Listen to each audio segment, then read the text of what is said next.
Coming up on a Friday, it's Ben and Woods, 97.3 The Fan. Good morning, everybody. Welcome in. Happy Friday to you. That was from yesterday. We were cutting some spots after the show and cutting our promo. And Ben said, I'll start. I said, okay, go ahead. Said, Coming up on a Friday. It's the day so nice. They named it twice. That's exactly right. I think he was going for a Friar Friday. I was. Coming up on a Friday. It laid Save me that. out. Save that. Coming up on a Friday. Coming up on a Friday. That is so fantastic. You can't script that. The name kind of a band, Friday. Friday. That's exactly right. Good morning, everybody. I'm Woodsy. That's Paul Reindl to my right. He is our executive producer, our YouTube director, and then some. Our graphic designer. I mean, he's a guy that wears a lot of hats. A lot of hats. Literally and figuratively, he owns and wears a lot of hats. He's got a new one on its way. He's got a new one on its way, and he has several at home. And he wears them here, but he also wears a lot of hats, more than just a board op or a producer, as it were. Benjamin Higgins is to my left. He is our Secretary of Homeland Exploration, also our friend and co-host. Good morning. Good Benjamin. morning. And it is a Friar Friday. It is. We'll be talking to the skipper, Bob Melvin, at 8:35. Yeah.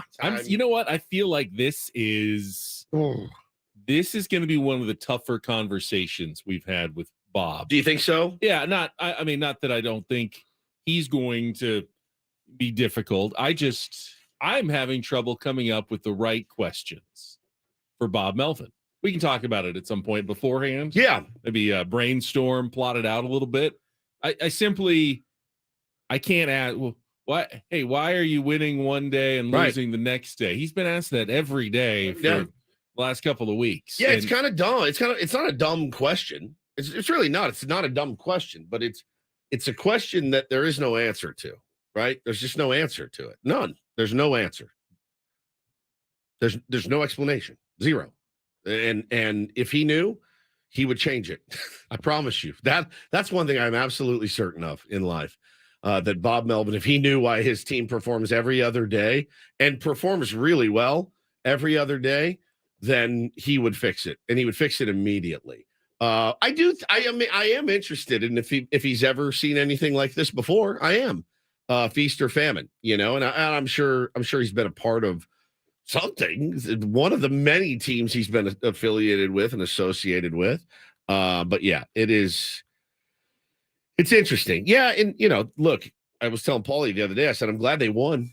I'm glad we're ending it on a dub, before we had the interview, because they lost that game. Oh my Lord. If George Kirby came out and struck out 12 and the offense was anemic, that would have been a little bit tougher one. I don't know about that. I think it might have made the interview a little more testy. Yeah, testy. Because he was a little testy the last time we talked to him. It also gives definition to the questions. You feel like, yeah, you can ask a little more about, well, what's wrong with the team right now? You try to ask that now, he goes, well, I don't know. Last game we looked really, really good. Exactly. So what are you talking about? It makes it hard to ask tougher questions with the team coming off a very impressive win where they scored a bunch of runs. I mean, he can honestly tell us, yeah, I loved what I saw in that last game. If we do that, more of that every single game, we're going to be in great shape the rest of the season. And you know what? He'd be absolutely right. Yeah, for sure. If he said that. It'd be accurate. He just can't tell us that is how we're going to play for the majority of the games going forward. If they did, we'd have no worries as Padres fans. No, none, zero. So there was an article that dropped yesterday from Kevin Acee that I'll be honest, I got a little bit, I got a few more gray hairs reading it. And I made the mistake. I read a couple of clips and blurbs throughout the day. I made the mistake of reading it right before bed, and my brain really didn't shut off. Hannah woke up at 1. I got up at 3, had some breakfast, and thoughts. My brain is. I'm exhausted. It's 6:05. My brain is already like in overdrive, thinking about that article. And we're going to talk about it. We'll read you the greatest hits from it, or what's the opposite of greatest hits? Like if a band put together their biggest turds. some of the worst songs that they had into a compilation album. Yeah, that's not a slight on Kevin or his reporting. I'm just saying that there's some nuggets in there that I went, oh, God. And, some of them we've talked about, some of them we haven't, some of them we've thought about. So, yeah, I mean, if there's anything to panic about a little bit, it's some of the things I read in that article. So we'll talk about that today as well, probably for a while, honestly. But this is the least foreplay we've done in a minute, but probably important to set up the guest. Yes, it is. And Bob Melvin is front and center on my mind until we talk to him at 8:30 this morning. I kind of feel the same way. Just to change gears a little bit, I went to the fair yesterday. That's right. And I was going to report back on my Tony Gwynn fair experience. Nice and empty. No, only a few people there. This is going to sound. I texted it to you guys. I can say that, right? I feel better about myself when I go to the fair. I do. Just be careful. There might be somebody listening that was at the fair yesterday. And they don't know that I'm God, talking to about them. Me? Ran into a few tier ones yesterday at the fair as well, which was always nice. I have some body issues, and I feel better about them after being at the fair. I think the road is not that hard to climb for me personally when I go to the fair. I think, okay, it's not where I want to be, but I'm not at the end of the line yet. It's a good point. That's kind of how I felt. I mean, you don't feel like you're casting a stone out of a glass house. Correct. That being said, I did eat quite a bit at the fair. Let's run through the menu. Tevin says you should just go to the fair every day. Yeah. If I went to the fair, you couldn't live with me. I would be so cocky if I was at the fair every day. Well, you have two options. You can go to the gym every day. No. Or you go to the fair every day. I would go to the When you go to the gym, you surround yourself with people that who make me feel worse about fit myself and make you feel bad about yourself. Or you can go to the fair and surround yourself with people who may not be quite as on their fitness journey yet, dedicated to their day-to-day health, which is also fine. There's nothing wrong with that. It's their choice. And Eric says the fair is a lot of fun. I enjoyed the fair, especially the food. Eric says, was Hannah looking around saying, hey, I have it pretty good? No, she wasn't.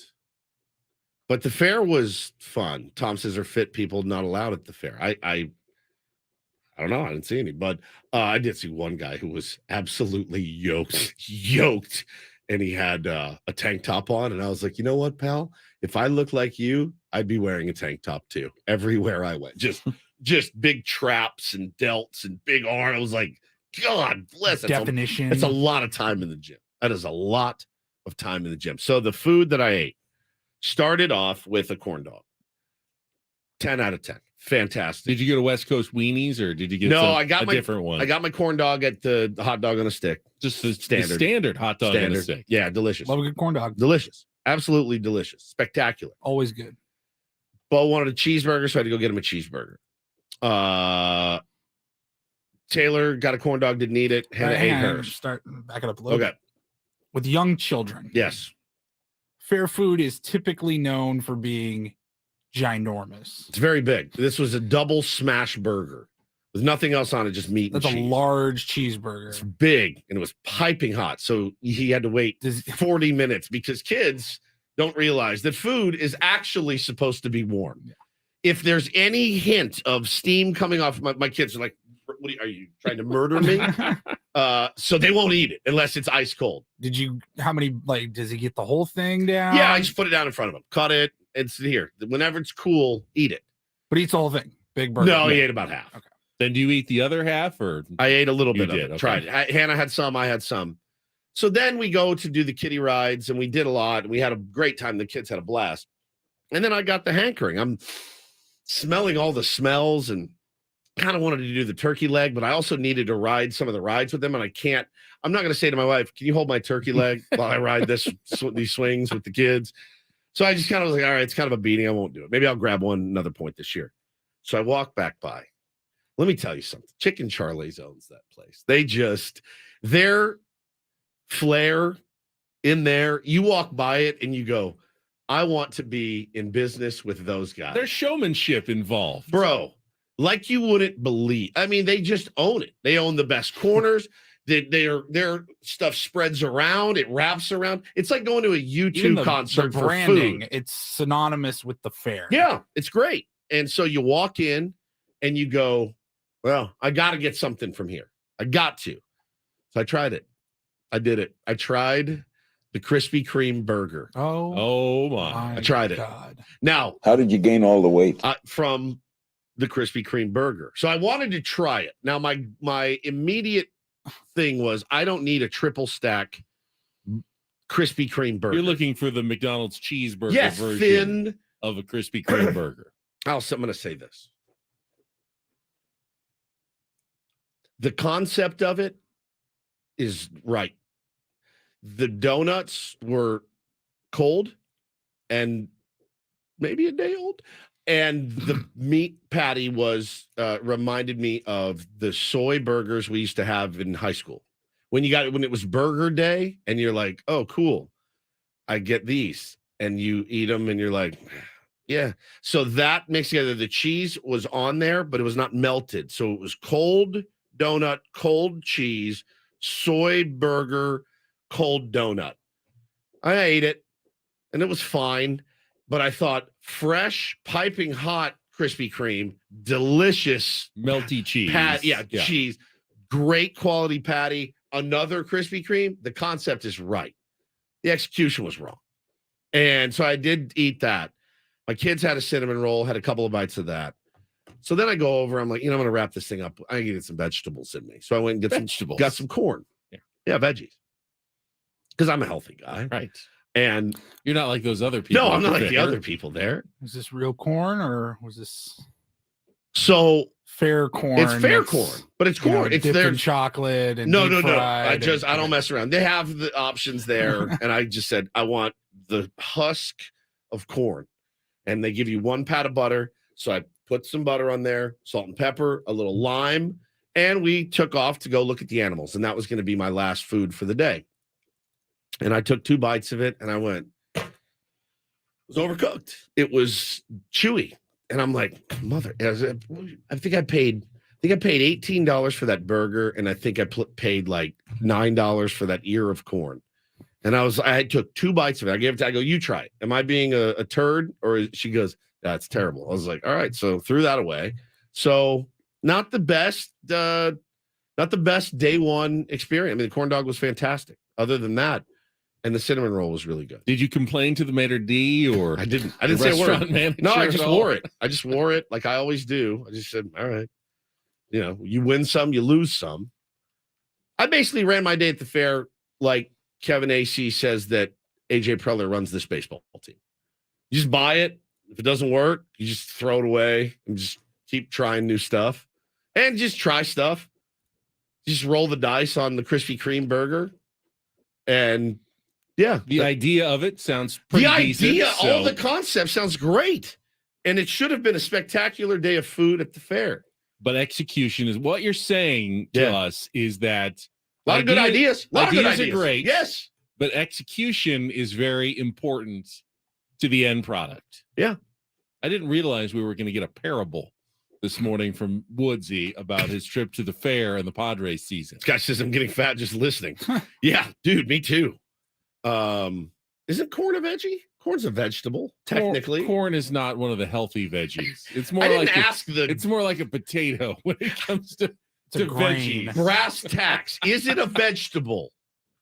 I don't think so. I think it is. You know what they make out of corn? What? High fructose corn syrup. That is true. Google says, and this is from the USDA.gov, corn can be considered either a grain or a vegetable based on when it's harvested. Enough said. Based on when was your corn harvested? It's a good question. 1988 is what it tastes like. It's like it was the Padres. harvested. Every other day, it's a vegetable or a grain. It tasted like it's been around for 20 years. That's how it tastes. Corn that is harvested when fully mature and dry is considered a grain. Okay, no, this is well, I guess it was fully mature and dry. No. Well, I did need some grains as well. I should have just gotten the turkey leg. Protein. Also not a vegetable. No, not a veg, but protein, loads of protein. And it's filling because it's the size of it's the size of one of Ben's calves. What happened to your ice cream? What happened to your teriyaki chicken in a pineapple bowl? Missed it. Man. You had so many plans. I did. I didn't get any ice cream. I will go back. No, and now I'm kind of like, they did a great job though. The fair was great. The rides were fun. The kids had a blast. I'm always amazed because you went on the second day. A lot of fair employees obviously are teenagers, temporary employees. They got to train them for 3 weeks to come in and figure out how to make all this stuff. And you got them on the second day. Obviously, you're probably not going to get the best execution necessarily the first couple of days. Takes a little while to get into the groove. Spot? The fair goes for what? 5 weeks? 4 weeks? Till 4th of July. Yeah. Okay. So about 4 weeks. When's the sweet spot? I thought day 2. You think they're ready and ready to fire on all cylinders? I feel you might want to go the second week before things start to become a drag. They've had their reps. They've had their They got everything dialed in. Mm-hmm. It's not the end of the month where they're like, I just want to get the F out of here. They're exhausted from just every day. What a half-assed job it would be at the end of the fair. You're not going to get my best effort with 2 days to go. You see all the businesses and you're like, you're from where? The Florida Keys. You're all the way out here just to sell your arthritis cream, which I did buy. I did buy some from one cream. fair to the next fair to the next fair. That's a documentary I would watch. I would watch to death. Taylor had a massive meltdown. 20 minutes after I told my wife it's probably time to start walking to the car. No, we have to do this.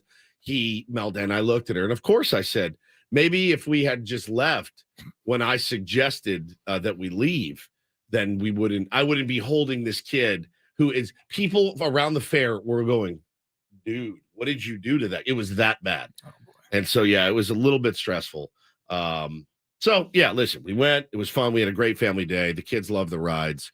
So we got a lot to get to today. We do here on we will discuss that piece in the UT by Kevin Acee, the possibility that the Padres could be sellers coming up here at the trade deadline. It's kind of scary if you're a Padres fan. Just the thought of it. There's so much in that article that I went, wait, what? Like that some of it I knew, some of it I suspected, some of it we've talked about already, but there was some of it in there that was very vague about, there's going to be notes coming due soon and the Padres aren't going to have the money and all of this. And I'm going, that's not what we've heard before. So a little bit of gear changing going on here in San Diego. First, though, our Daily Ditty. Woods will wrap up his own theme, the week of bands whose most popular song probably their worst song. And then you pick a deeper track from that group. We'll see what Woods wraps up the week with coming up next. Glad to have you with us. It's Ben and Woods. Going until 10 o'clock on a Friday on San Diego's #1 sports station. Let's check traffic with Kelly Danek here on 97.3 The Fan.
Now you know this band. I would hope so. I would think that I do. Do you? It's not the Rolling Stones. Yes, okay. I'm like, don't overthink I'm just this, surprised that you would choose it. I Can't Get No Satisfaction the song that you don't like? Well, there's two. Okay. Start Me Up and I Can't Get No Satisfaction. Or just Satisfaction. Satisfaction. I can't stand either of those songs. I mean, they're like objectively, they're bad. And maybe Satisfaction's okay, but it's played out. But Start Me Up makes me want to die. Yep, stop me up. It just kills me. It just like shuts me down, auto power down. And obviously, the hardest part of this one was finding like there's so many good Stones songs. I mean, there's way more good than bad. So, but I wanted to play some Stones because, well, I love the Stones, and but I really don't like some of the hits. I really don't like some of the hits. Giving it the old Spotify treatment. Test, Yeah, I didn't even look. Spotify treatment. I'm looking at the top 6 songs from the Rolling Stones. Yep. I would say that I absolutely love numbers 4, 5, and 6. What are 1, 2, and 3? We'll start at the bottom. Number 6 is Beast of Burden. It's got 340 million Great streams. song. Phenomenal. Fantastic. Probably my favorite Stones song. Number 5 is Sympathy for the Devil. 492 song. million streams. Please allow me to introduce myself. Jam Number song. 4, Give Me Shelter. My favorite Stones song right there. Fantastic. Now, number 2 has more, or number 3 has more streams, but I don't know why the number 2. Number 3 is I Can't Get No Satisfaction, 596 million streams. Number 2 is Start Me Up, 511 streams. You weren't even around when the Chargers would use that before every kickoff of every season. Which one? Like every Start time, Me Up. Every time that someone needed to kick the ball off, start me up. Start the game up again. Start it up. The number 1 song for the Rolling Stones page on Spotify. Paint It Black. Paint It Black, like twice as many as the number 2 song. That's 912 million. That's a good It's song. a really good song. It's creepy. Very, very like creepy song. I like that a lot, though. But yeah, Sway is probably one of my top 3. Sticky Fingers is the record. And yeah, so there you go. It was a brazen pick. Somebody, and Caitlin just put in the chat too, Beastie Boys would have been a really good, and I thought about that because there are some Beastie Boys songs I love. Fight for Your Right is just it makes me, I just shut down. You gotta fight for your right to party. It kills me. I don't like Brass Monkey that much. Brass either. Monkey makes me insane. So I'm definitely with you. I'm definitely with you on that one. All right, before we get to our Padres talk coming up here and the possibility, Woods actually calculated how many games are remaining until the trade deadline on August 1st. It's kind of it's all circles. Not as many as it feels like. It all circles back to Kevin Acey's article, which we are going to break down in depth. We can take your calls on it as so well. many layers to that article. There really are. There's about 9 parts to it we need to cover. I mean, it basically, to sum it up, the final 100 games of the regular season are upon us. Yes, are upon us, and they could determine, I don't know, the next 10 years of the franchise. And on top of that, the next 30 games or however many it actually. It's actually 44 games. They got 44 games until they need to figure out what they're going to do, and I do feel like almost regardless of record, I feel like I know what they're going to do. And people, will they be buyers? Will they be sellers? People may not enjoy my take. I certainly don't enjoy giving it, but and I wonder if it's the most prudent thing to do. So we will talk about it. We will peel that onion. Is an onion a vegetable? Yeah, I think an onion is a root vegetable. So if I sat down and had specifically a root vegetable, if I had a bowl of onions, that's a healthy snack. I didn't Sounds say awful. that. I just said it technically is a vegetable. I got heartburn talking about it. So we will I can taste it. I can taste already. it too. We will solicit and take some phone calls, but before we do that, we want to give away a couple of more tickets to the San Diego Legion. A big game coming up next week, June 18th against Seattle, and we got a pair of tickets for the game at Snapdragon Stadium for you right now. 833-288-0973. Call now. Give away another pair before the weekend. 833-288-0973. Tickets are on sale now at sdlegion.com. Check out the top team in Major League Rugby before the regular season ends. 833-288-0973. Make it the third caller, and off we go with some juicy Padres talk on after an off day. Usually after an off day, you don't have such juicy topics to get into, but we got some today for sure. Juicy as an onion, my friend. With you on San Diego's #1 sports station, 97.3 The Fan.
And of course, speaking of Bob Melvin, we're 2 hours away from the skipper joining us on a Friar Friday with Ben and Woods here on 97.3 The Fan. This hour on The Fan is brought to you by Big O Tires. Summer's coming. You may be ready, but what about your vehicle? Our friends at Big O Tires can help right now. Get a full synthetic oil and filter change, just $69.99 for your nearest neighborhood Big O Tires location. Visit bigotires.com. Pivot was one of the words in this piece that, if you're a Padres fan, it's going to sound kind of concerning here on June the 9th. Yeah. In what was supposed to be the most exciting, promise-filled season in San Diego Padres history. You weren't expecting to hear the word pivot before the 4th of July, yet here it is in black and white in the local newspaper from the guy who covers the team on a daily basis, that the Padres, at least in the back of their minds right now, Woods, are picturing a potential pivot to something that looks different than it does right now. That's kind of where it's a good place to start, the pivot. And when I can think back to the trade deadline when we acquired Juan Soto, and the number one question was, great, can we re-sign him or can we sign him long term? And we kind of were assured by everyone, management, ownership. Yeah, absolutely. That's in the plans. You don't, and the quotes were to the effect of, you don't give what you gave without wanting to and having the ability to re-sign Juan Soto. I don't know if they're going to. I read this article last night, and the first thing that popped in my head was, so that's out the door. It really was. It popped in my head, and I go, yeah, that's not happening. We said at the time, the good thing about this deal and giving up so much, you do have him for 2.5 years at the time when they made the deal, was, hey, if you do potentially have to unload Juan Soto at some point, you can get back a very comparable and favorable return for Juan Soto. That was said on this radio show by every person in this room. You'd have been foolish not to think that. It's weird to be in that position 62 games into the season with 1.5 years remaining on Juan Soto's deal. So the pivot part, that domed me out a little bit, but we always knew that was a possibility. And I'd be foolish and lying to you if I told you I haven't thought about what a potential return for Juan Soto would look like. As much as I like what he's done this year. And I've been very impressed by his comeback and his finding it. I've loved that. It's been really fun to watch, and you knew he had it in him. You're when you see the record and you see the trajectory of the team, you go, all right, well, when do you do it, and what could you get at some point if you had to? Well, let me ask you this question before we go to traffic, and then if you want to give us your opinion, you can call us at 833-288-0973. If the Padres decided to trade Juan Soto before the trade deadline and get a huge package, as much as they could back this year, does that close the championship window for the Padres going forward? It's a good question. What is the championship window? Has that moved? Have we moved off the window that we originally thought? When you acquired Soto, the real, you could argue, the window's 4 or 5 years. The real window was the next 2 years, 3 seasons, 2022. This year, or maybe even shorter, as we're finding out. Correct. 833-288-0973. We'll talk about it with you right after this check of traffic on 97.3 The Fan. From the Premier Cadillac of Carlsbad Traffic Center, part of the Premier Auto family, here's Kelly Danek. Traffic is sponsored by Premier Kia of Carlsbad. Well, looks like they've cleared that crash from the Jackson Drive off-ramp, eastbound 8. Traveling on westbound 8, there is a crash on the Fairmont Avenue on-ramp. And getting reports of a stalled vehicle southbound 15 right before the King Freeway. They're clearing that from the center divide. With a huge selection of new Kias in stock, they're sure to have the Kia of your dreams. They're right up the 5 freeway in the heart of Carlsbad, or shop online at premierkiaofcarlsbad.com. I'm Kelly Danek with Ben and Woods, San Diego's #1 sports station, 97.3 The Fan. One of the things about this piece by Kevin Acee, titled "The Padres are entering one of their most crucial periods in franchise history. Now is the time to win," is that there's a lot of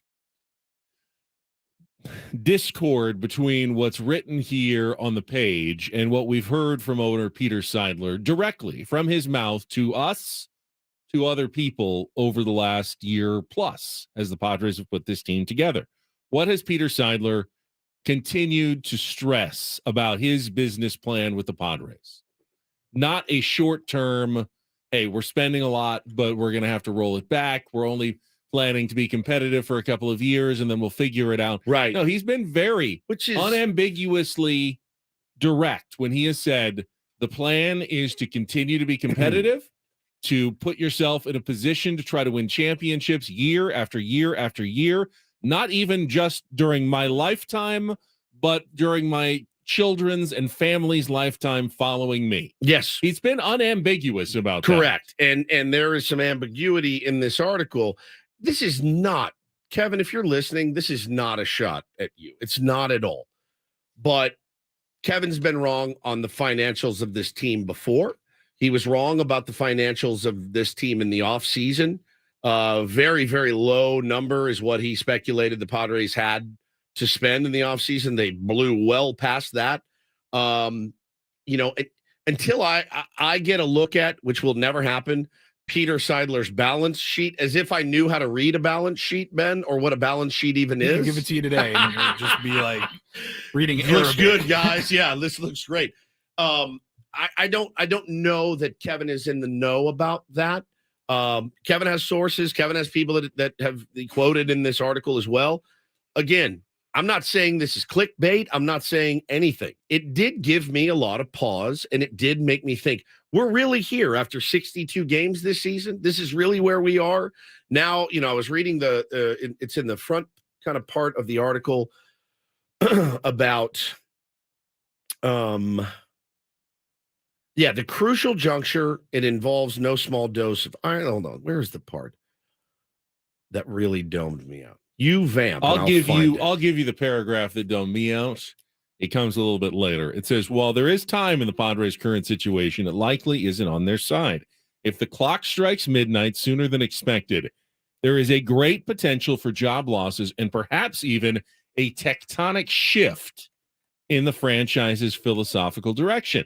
That's the paragraph to me, because I like right now the franchise's philosophical direction. Let's spend money on good players. Let's try to win championships. Then to me, a tectonic shift would be, let's not spend a lot of money on the product, and let's not care about winning championships anymore, and go back to what the franchise's philosophical direction was 15 years ago, when reducing debt, when we didn't like the franchise's philosophical direction. So to me, that was the paragraph that at least domed me out the most. If it came to be true, and that was exactly what they're thinking in the Padres front office, I would find that very worrisome right now. Here it is. The Padres already face challenges related to future financial obligations. Okay.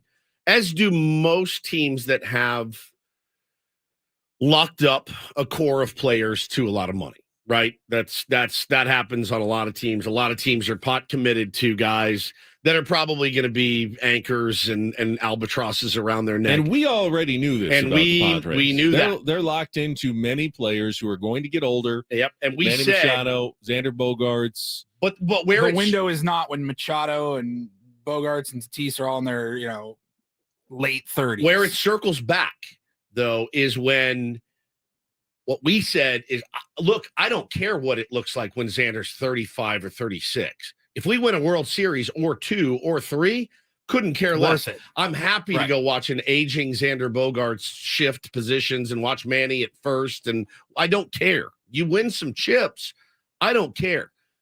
This poor start has ratcheted up everything. And now, even after 62 games, do you think that down at Petco Park, they're really looking at, okay, guys, I mean, you always have to be prepared, but are they really looking at, these next 44 games, if we go 20-24, Juan's gone, Hader's gone, Snell's gone, we got to get this money off the books, we got to reset, revamp. Okay, now Is that really a possibility? Now, let's say that happens. Let's just say that happens. Those are the three that we can all agree. You're going to get a good return. You can get a decent return. You're not resigning. That how much does that change the window? You still have Machado, you still have Bogarts, you still have Tatis, you still have Darvish, you still have Musgrove, you Sure. still have Cronenworth. Like, you still have a lot of your team locked up, and you're hoping that you would be getting some parts back you'd have out to. of those three guys that are going to help you, some immediately and some down the road. Sure. Yeah, I don't think that's thrown in the towel. Well, I think you would be foolish, and you wouldn't want your team to not at least consider all the possibilities out there. Sometimes the right decision is to retrench a little bit.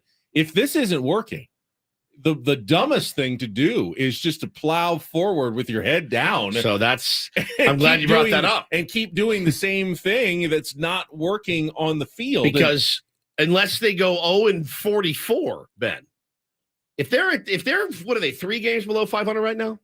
3? 4.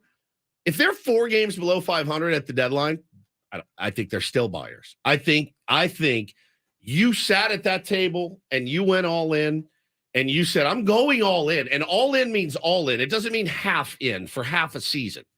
They're going for it.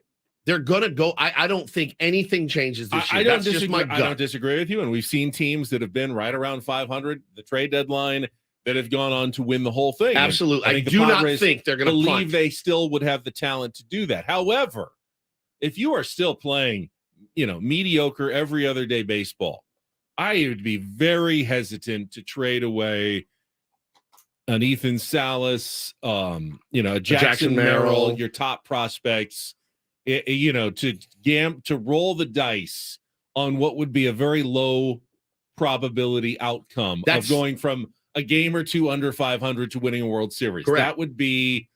That would be something that a general manager who's afraid of losing his job and is just deciding, all right, I'm just going to take a wild gamble and hope something sticks to the wall will do. That's not been AJ Preller ever. He's not that kind of person who, he makes the decisions. You may not agree with them, but I think he makes decisions that are both short and long-term. He thinks them out. He's thinking about the franchise today, next year, in 10 years when he makes his decisions about what he's doing. I don't think he's particularly, I need to save my job. Well, look, sort of GM. Kevin ends his story talking about just that. Besides spending Seidler's money, pivoting might be Padres president of baseball operations, AJ Preller's greatest talent. His ideas have ancillary ideas baked inside of them. He acquired Soto and Hader last August with the idea they would be among the final pieces of a championship roster, but also with the escape hatch idea that they could be flipped if things don't work out. Yeah, which again, we hammered that point as well. I don't see it happening this year. I do think this year they're in. They're going to trade any of those three, Snell, Hader, Soto, this year and still be all in this year. I don't know that you. But baseball's a crazy game. I mean, it happens all the time. I don't know that trading a Juan Soto or trading your second best pitcher or of your course that would be viewed as a white closer. flag, and for the most part it would be on this season. If they traded Juan Soto and or Josh Hader, you'd be saying to the world, we don't believe in this team anymore, and that is not for this year. Yeah, for this year, and that is not the best way to spark a championship run. But it's also baseball, and you don't know what's going to happen on the field from day to day. Alex Anthopoulos, when he went out and signed and grabbed 5 outfielders, off the scrap heap, those were not desperation moves. They looked great in hindsight. Were without their best player, Acuna, was out and injured. Yep. No one thought that, you can't win without your best player. Right? Correct. I mean, we'd say the same thing. If the Padres didn't have Soto, no chance. But it can be done. As the Braves showed us, it can be done. Is that the smartest path to move forward? Padres are also 3 wins away from a World Series appearance without their best player. Correct. Let's start hearing from some tier ones. 833-288-0973. And there's more to break down from this piece. But let's start with Steven this morning here on 97.3 The Fan. Hello, Steven. It's a great name. What's up, Ben and Wood? Hey, buddy. Good to hear you guys' voices. I listen every day in the morning. Thank you, man. But I actually have a question. This is the time of the year where I'm normally start looking at the standings for our division, and I know none of us predicted that the Diamondbacks would have the start that they did, and I'm kind of concerned now because it's giving me flashbacks of the Giants back in 2021. And I even heard hosts on this radio show and other radio shows on this station, saying that it's not sustainable. They can't win. They don't have the experience, but the Giants ended up winning back in 2021, and so now my concern this year is, did we start too late? Is our winning going to start? Just pretty much late, to the point where the Diamondbacks are going to keep on winning. The Giants are above us. The Dodgers are always going to be top two, top one in our division. Yep. Just want your professional opinion. No, it's a good question, and we have dug a hole. We've dug a hole. There's no question about it. The expectations, and I'm going to ask. This is one thing I am going to ask Bob. We all went, you included, and all your players went from world's, division title, World Series aspirations. None of those are off the table. But I think we'd all be foolish to admit the gears have not shifted. They absolutely have. And now it is get into the dance and see what happens. And that's a tectonic shift, Ben, from how we started the season. And listen, you play the hand that you're dealt. And this is the hand that they've dealt themselves. There's no question they've dug themselves into a hole, but it's not a hole that they can't get out of. To address Steven's question specifically, I think the Diamondbacks are a good team. I think they've shown that they are solid. Now, do I expect some of their pitching to probably come back to earth a little bit as the season goes on? Yes, but that's going to happen to other teams as well.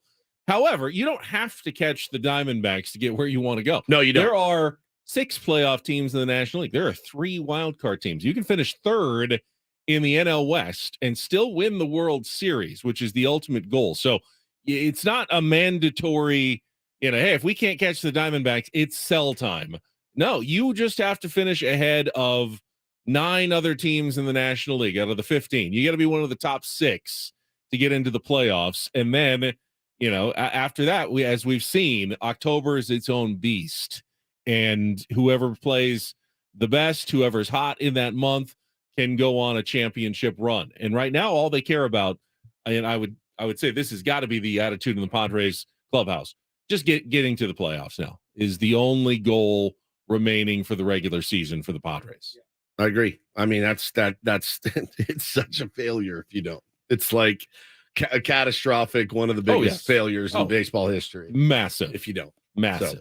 So, all guests on Ben Woods up here on the Premier Chevrolet of Carlsbad fan hotline. Save money the right way with Premier Chevrolet of Carlsbad. Visit them today in the Carlsbad Auto Mall. Chevrolet, find new roads. We'll keep this rolling. We can play some Take on Woods when we come back as well. 1 hour in the books. There's more in this piece as well that we can talk about as we move forward here on a Friday with Ben and Woods on San Diego's #1 sports station, 97.3 The Fan. Will be right back.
No game last night, obviously. I watched the NCAA softball championship. I wanted to watch it and I forgot. And I watched some hockey. As expected, Oklahoma won, but it reiterated as the Padres get ready to open a 3-game series against the Colorado Rockies tonight. They are desperate to win a second straight game tonight. Yeah. Haven't been able to do it in almost 2 weeks. That's it. Just trying to win a second straight game. The Oklahoma Sooners softball team won 53 straight games to close out their season and win a third consecutive national title. I can't even wrap my head around Going 61-1 on the year.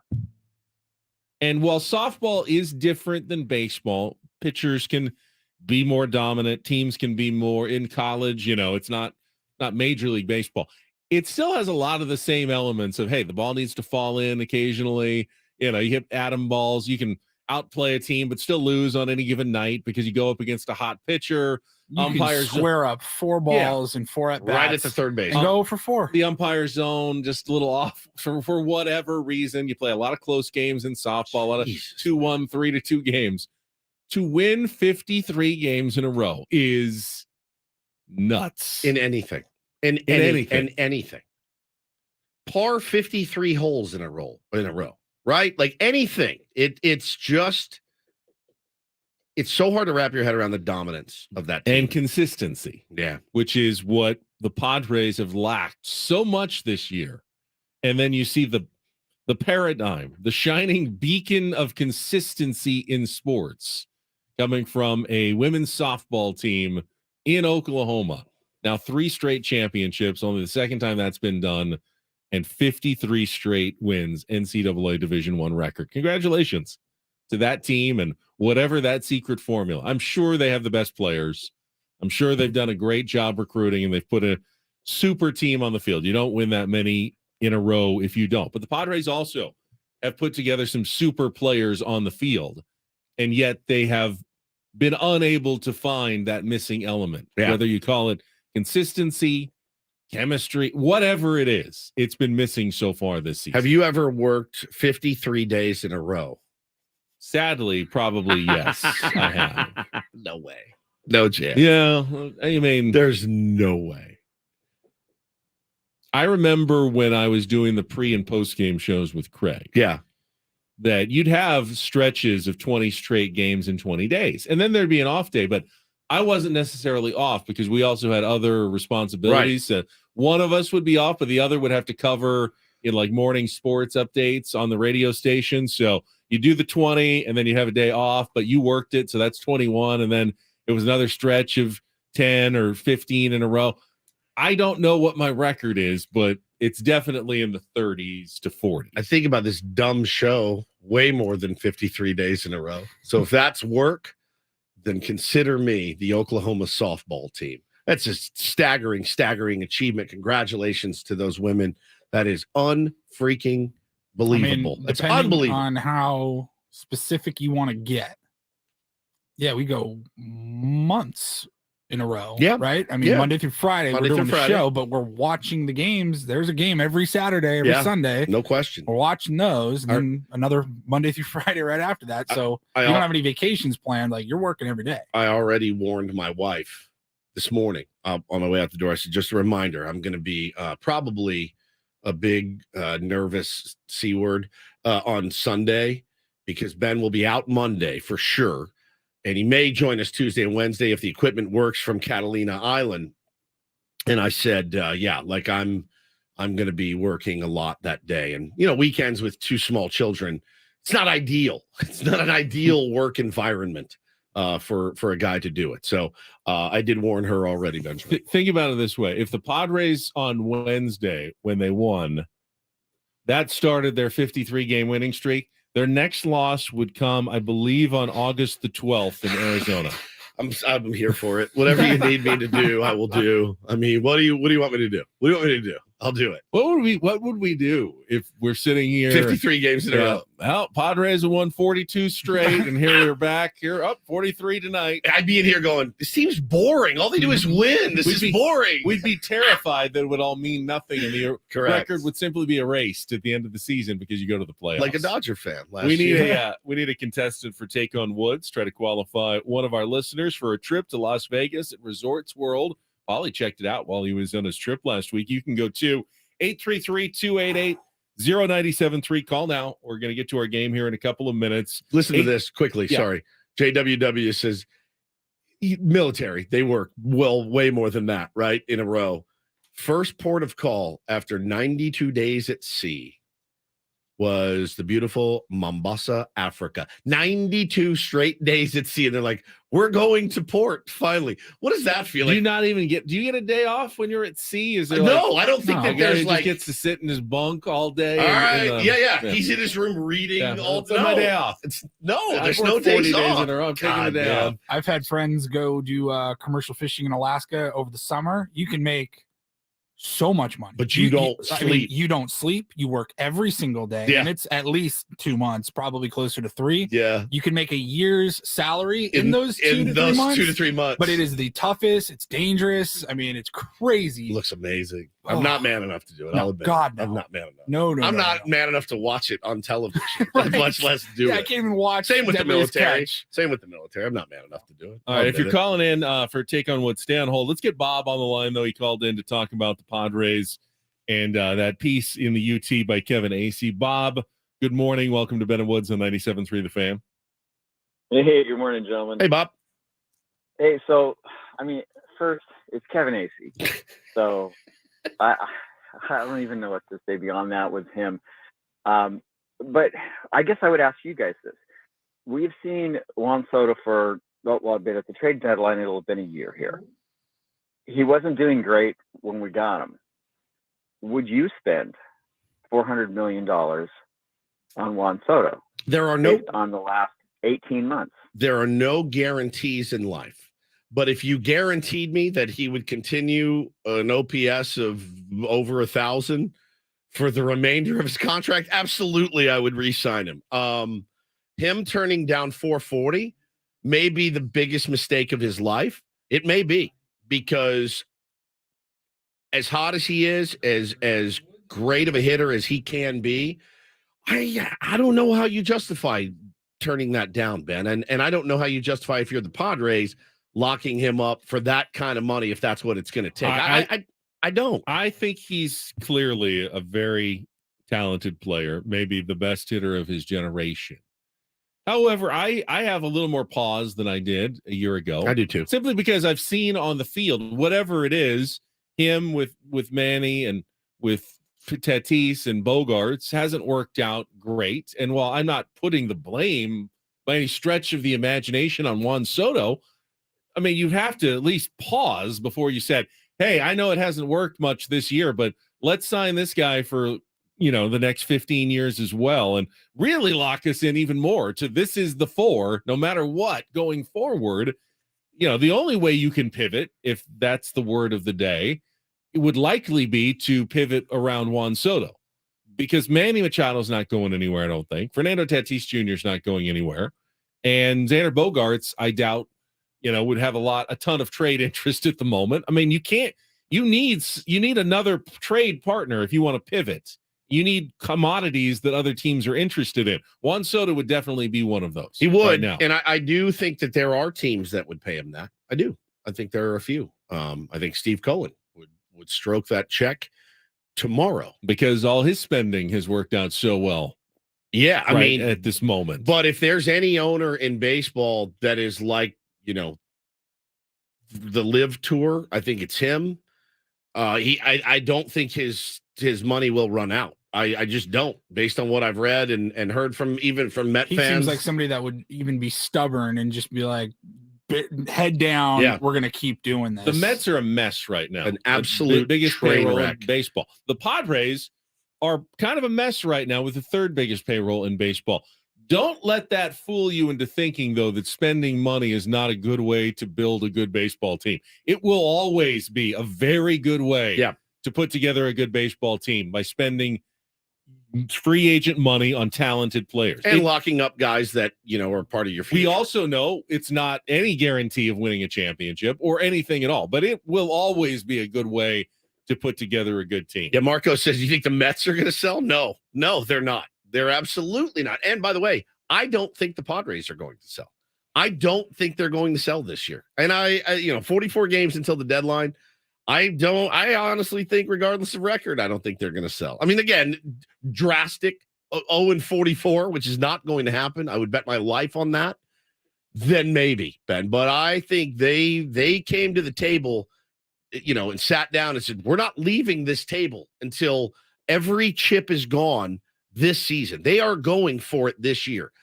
You do make me a little nervous with the talk of Salas and Merrill, and anytime a guy is playing from a position of wanting to save his ass, that's a tough look. I think Salas is untouchable at 16 years old. I think What about Robbie Snelling? He's off to a he's on pitching really, really well. Career. So yeah, I mean, there's still pieces that guys want, but are they the pieces that they're going to ask for? Probably not. They're probably going to ask for the biggest guys. Speaking of 53 wins in a row, I truly thought that at some point you might have a 53 game winning streak and take on Woods. That's a tough one, man. Hasn't happened. I don't know in fact, what my you longest got an L1 is. right now. Yeah, so I'm you're down trying one. to turn it around. Let's get to today's game.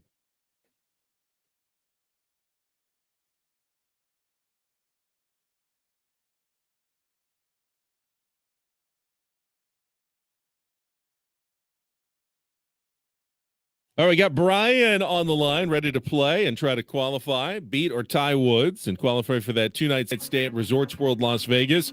2 tickets to Luke Bryan. He's a 5-time Entertainer of the Year and will be performing at the Resorts World Theater August 30th through September 9th. Tickets and VIP packages are on sale now at access.com. That's AXS.com or RWLasVegas.com. Good morning, Brian. How are you? Good morning. Doing great. Happy Friday. Happy Friday. We've kicked Woods out of the studio. You get to pick our category and go first. We bring back the butcher's knife, submitted by Tier 1 Anthony. Answers having something to do with meat. The mystery category, if you pick that, we can explain it.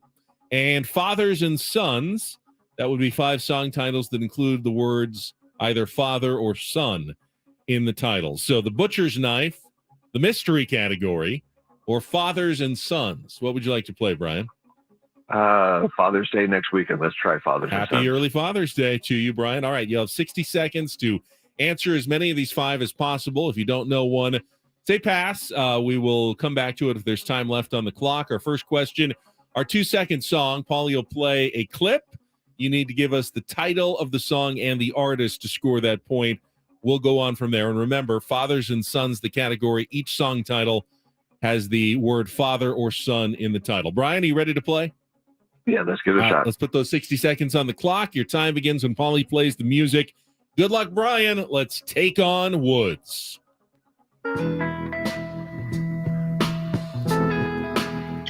Dusty Springfield, Son of a Preacher Man. Correct. Which early George Michael hit was about a man's desire to be in a relationship with a younger partner?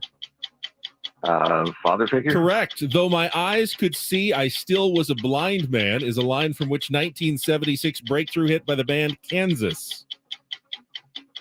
Dust in the Wind? Incorrect. Everclear asks, where have you been, following the title line of which 1997 hits? Pass. Which 1969 CCR classic became popular among Vietnam War protesters who detested the privileged elite who avoided the draft? Fortunate Son. Correct. Everclear asks, where have you been, following the title line of which 1997 hits? Father Son Reunion. I don't know. No, but good guess. It's Father of Mine. Where have you been? You got 3. You missed the Kansas, though. Dust in the Wind doesn't have son or father in the title, but Carry On Wayward Son does. I wonder if that's going to cost you. Hang on the line, Brian. You got Son of a Preacher Man, Father Figure, and Fortunate Son. It's tough when there's a double theme. Come on, Woods. You can come back. All right, Woods didn't hear any of that as Brian locked his score in. And now we'll see how Woods does in the same category. Doesn't get the category, makes it harder for him, no doubt about it. 60 seconds back on the clock. Time begins when Paul plays the music. Good luck, Woods. Let's take on Brian. Son of a Preacher Man. I'll come back to it. Which early George Michael hit was about a man's desire to be in a relationship with a younger partner? Father Figure. Correct. Though my eyes could see, I still was a blind man is a line from which 1976 breakthrough hit by the band Kansas. Carry On My Wayward Son. Correct. Everclear asks, where have you been? Following the title line of which Father of Mine. Correct. Which 1969 CCR classic became popular among Vietnam War protesters? Fortunate Son. Correct. Go back to our 2-second song. Oh, this is going to kill me. It's Son of a Preacher Man. The artist is escaping me right now.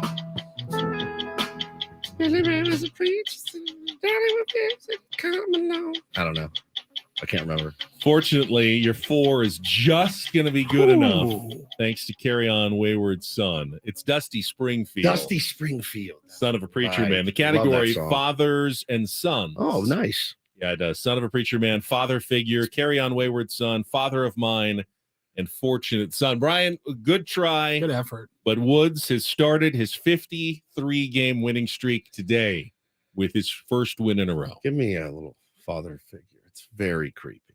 It It's is. very, It's a good song, though. My Aunt Manna's. We had a whole bit with this. Oh, because she's Yeah, so much yes, younger than yes, you are? Ben. Is that Yes. why?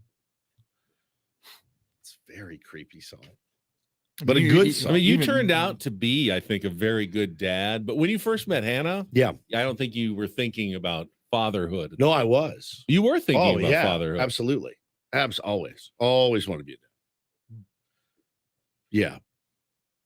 So I absolutely was. And I looked at her and thought she'd be fun to have children with. A lot of fun. You and George Michael Me, have a lot in common. George apparently. Michael. Couple of interesting tidbits about this song. George Michael was actually only 24 when he wrote this and released this song. Oh, he Hannah's seems like age creepier. when I met older. her. Hannah was 24 when I met her. And I in- told her, put in your tiny retros- hand in mine. retrospect, George was writing about a guy. Yes. His- Yeah. you In know, retrospect. he's gay, which is it's fine, but that's not what people pictured. No. It's so creepy, but I love it. I just need the chorus and then we can go to break. Oh, you think you blew past it, didn't you? Did I? No, you know, most songs you go he does two twice through and verses. then Yeah. they get to the chorus. He sings so. Why does he sing like, sometimes I think that you'll never? It's very sexy. Michael Jackson. Yeah. Here we go. Princey.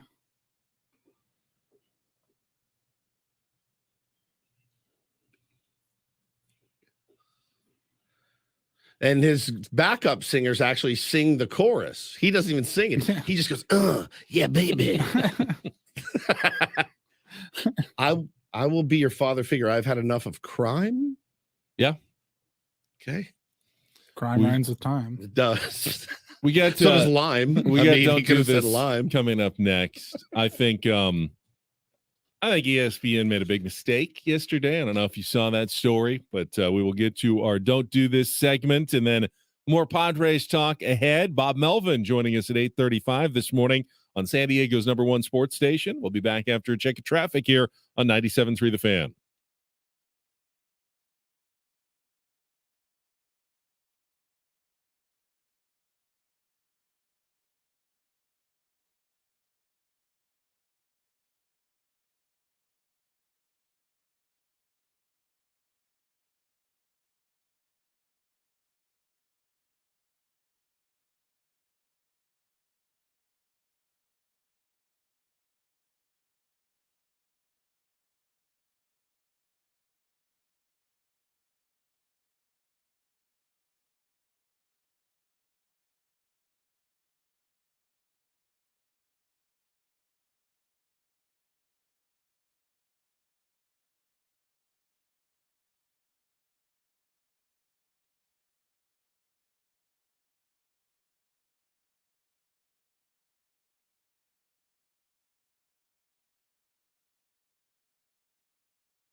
Don't do this.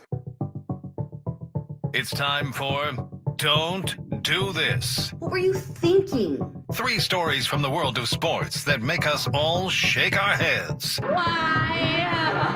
How many times do I have to tell you? I'm sorry, I fudged up, guys. You idiot. You moron. The apple sometimes does fall from the tree. Don't do this Do not tweet that. with Ben and Woods I like a Nickelback song or two. on 97.3 The Fan. Get right to it. All guests on Ben and Woods appear on the Premier Chevrolet of Carlsbad fan hotline. Save money the right way with Premier Chevrolet of Carlsbad. Visit them today. Carlsbad Auto Mall. Chevrolet, find new roads. Hate to see talented people in the sports media business lose their jobs. Always gives me a pit in my stomach because you just never know. I mean, if a guy this talented can't stick around, what hope is there for the rest of us? I'm referring to Neil Everett, who is leaving ESPN after 23 years at the network.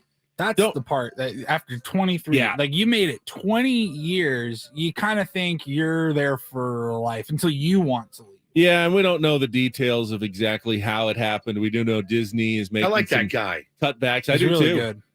My favorite still Scott Van Pelt for the solo, but in terms of the pairings, the Neil Everett, Stan Verrett, Los Angeles-based Sports Center, really solid show, and I have always enjoyed Neil Everett when he has been on ESPN. Came from Hawaii. He was like me, sports director at the local station for like 15 years in Honolulu, and then got the call up to ESPN. And for the last 23 years, he's been on the desk at ESPN until now. When did they offer him a lesser contract? Did they just say, hey, we don't have any room for you anymore? Don't really know. I know Stan's bummed about it. He sent this tweet. I started at ESPN in 2000, a few months after Neil Everett. Joined up for Sports Center from LA in 2009. For 14 years, he was the best teammate I could imagine. Selfless, caring, generous, and a pro's pro. He's moving on now. We are brothers for life. That'll never change. Yeah, it said his contract just wouldn't be renewed. Right. Always fun, as your favorite radio program here is now also currently embroiled in contract discussions. Not my favorite time of the year or every 3 years. Embroiled. That's an interesting choice of words. Well, yeah, I'd say there's some people are embroiled in controversy. Mm-hmm. You don't really use embroiled in a lot of everyday chat, like at the grocery store and at the checkout line. You embroiled in anything today, Steve? You do when you're in contract negotiations. That's the only way to do it.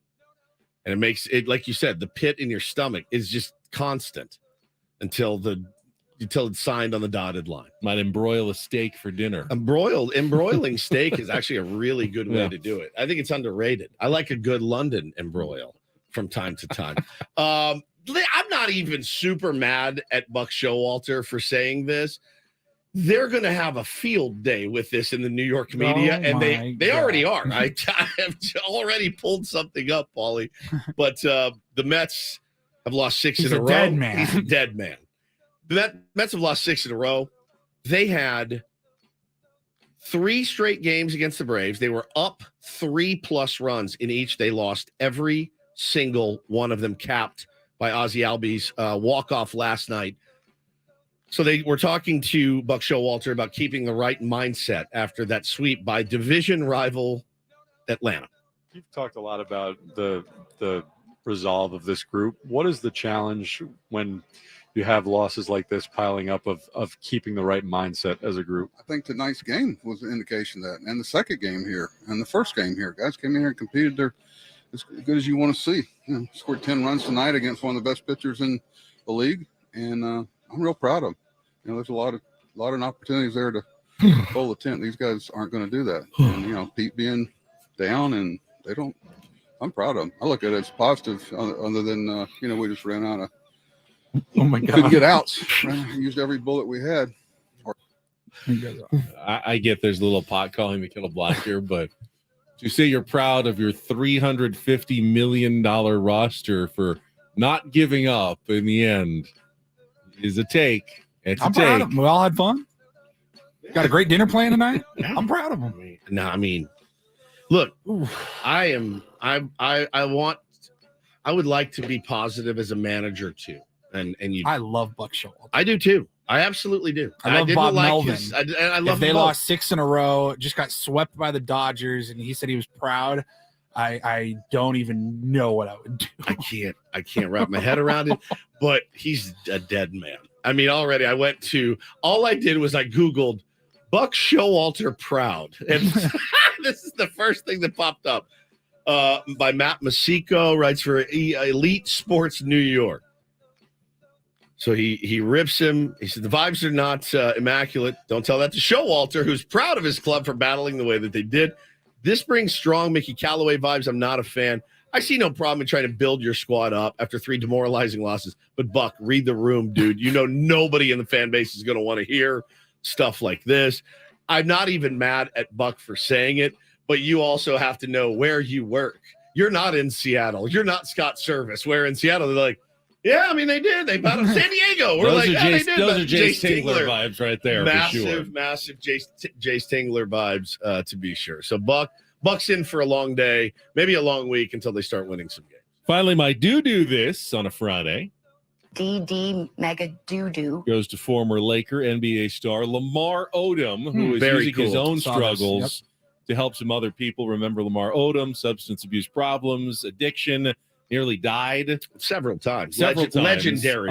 Legendary. So what has he been up to? stories. Well, he's opened a number of rehab centers, including 3 of them here in San Diego. Steve Smith did a story on one of them yesterday, down like Granite Hills High School, where he is helping people get clean, get detoxed in these, stay in facilities. He was in the news. Lamar Odom was in the news because he's helping Bam Margera. Yep, the former Jackass star, who is on a hold, like a psych hold, and getting into detox mandatory. And Lamar was like right there on his bedside, picked him up at the hospital. Yep, helping him try to get better and get over his demons and addiction problems that Lamar has lived through himself. And he told Steve yesterday, once you're an addict, you're always one. And I'm still fighting that fight every single day, but trying to give back as well with many rehab locations. So good for Lamar Odom and making something out of a life that looked like it was probably over a few years ago. Buddy, when those stories were coming out of him at the Bunny Ranch and stuff, and they were talking about everything that he had done for like 4 days in a row, you can't come back from that. Like you're too far gone. And to see him come back from that is really, really inspiring. And I think there's a lot of people, in our audience that could probably use that message as well. Like there is hope. You can come back. You just got to take the first step. So I thought that was a really cool story. I'm glad you brought that up, Ben. And that is Don't and Do This for a Friday.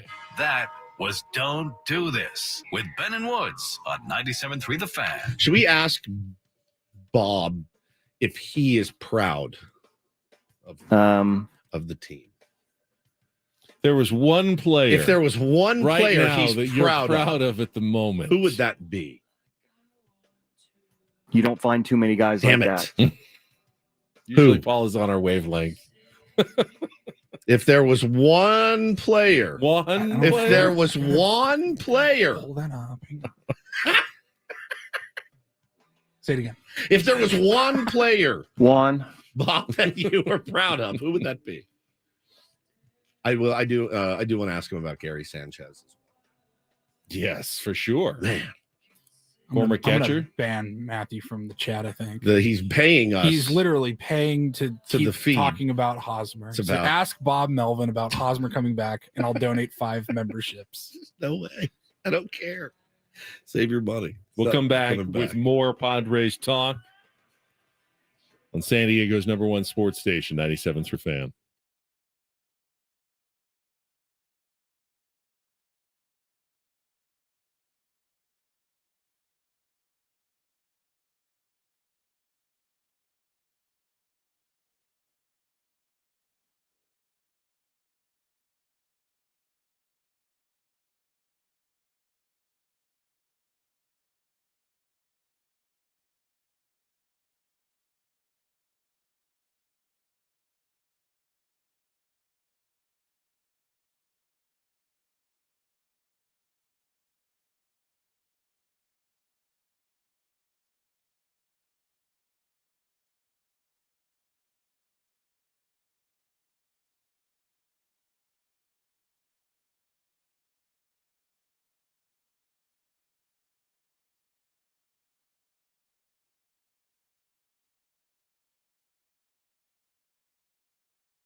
Woods, would you like to play a game of Who Said It?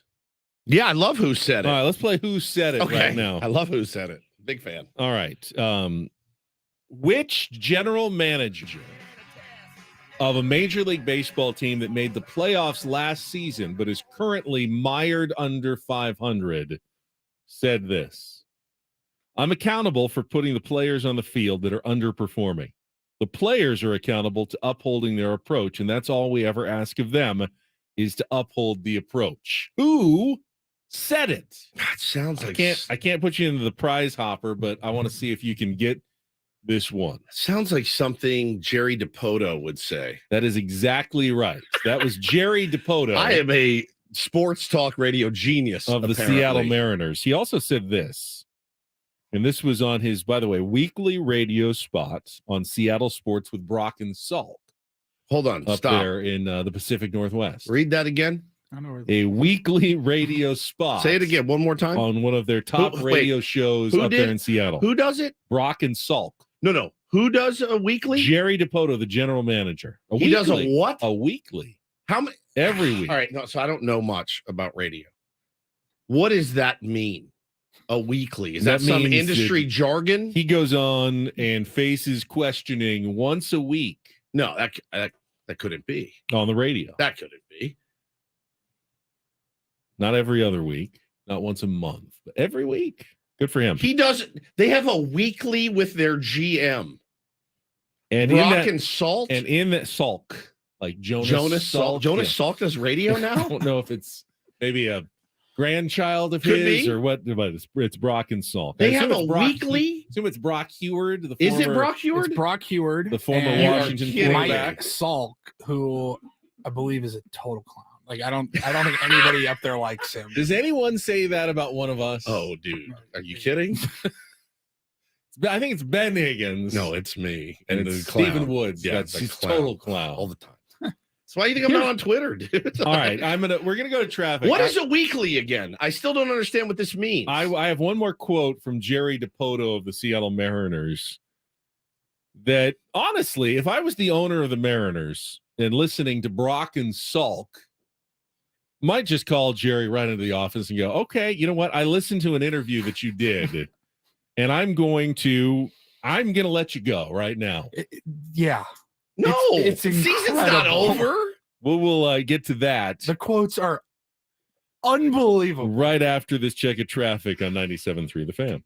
From the Premier Cadillac of Carlsbad Traffic Center, part of the Premier Auto family, here's Kelly Danek. Traffic is sponsored by the all-new Premier Cadillac of Carlsbad.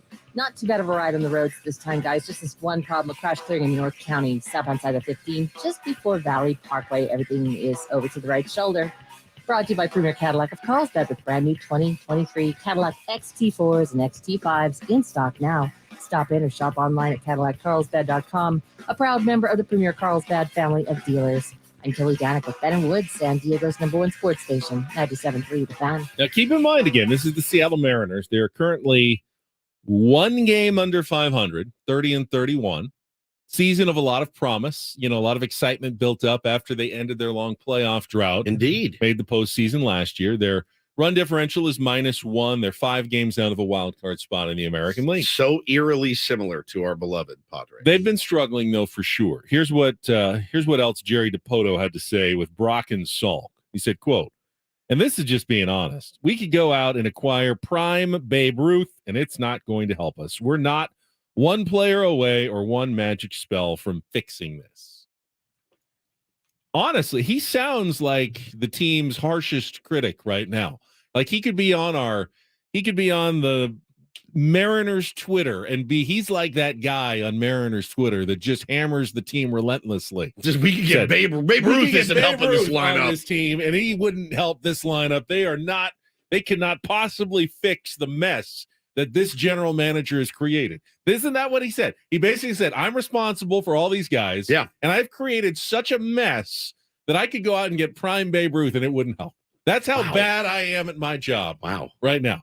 He went out and said that on the radio. I had no problem with it. I think it's awesome. It's accountability. Knowing full well that Brock Heward would rather be talking about the Seahawks. Brock Heward gets a weekly with their MLB GM. insider Brock Hewer. All we do is talk about baseball on this show and wieners and stuff sometimes, but I can't get a weekly with AJ Preller. I mean, Morning, if you guys. Morning.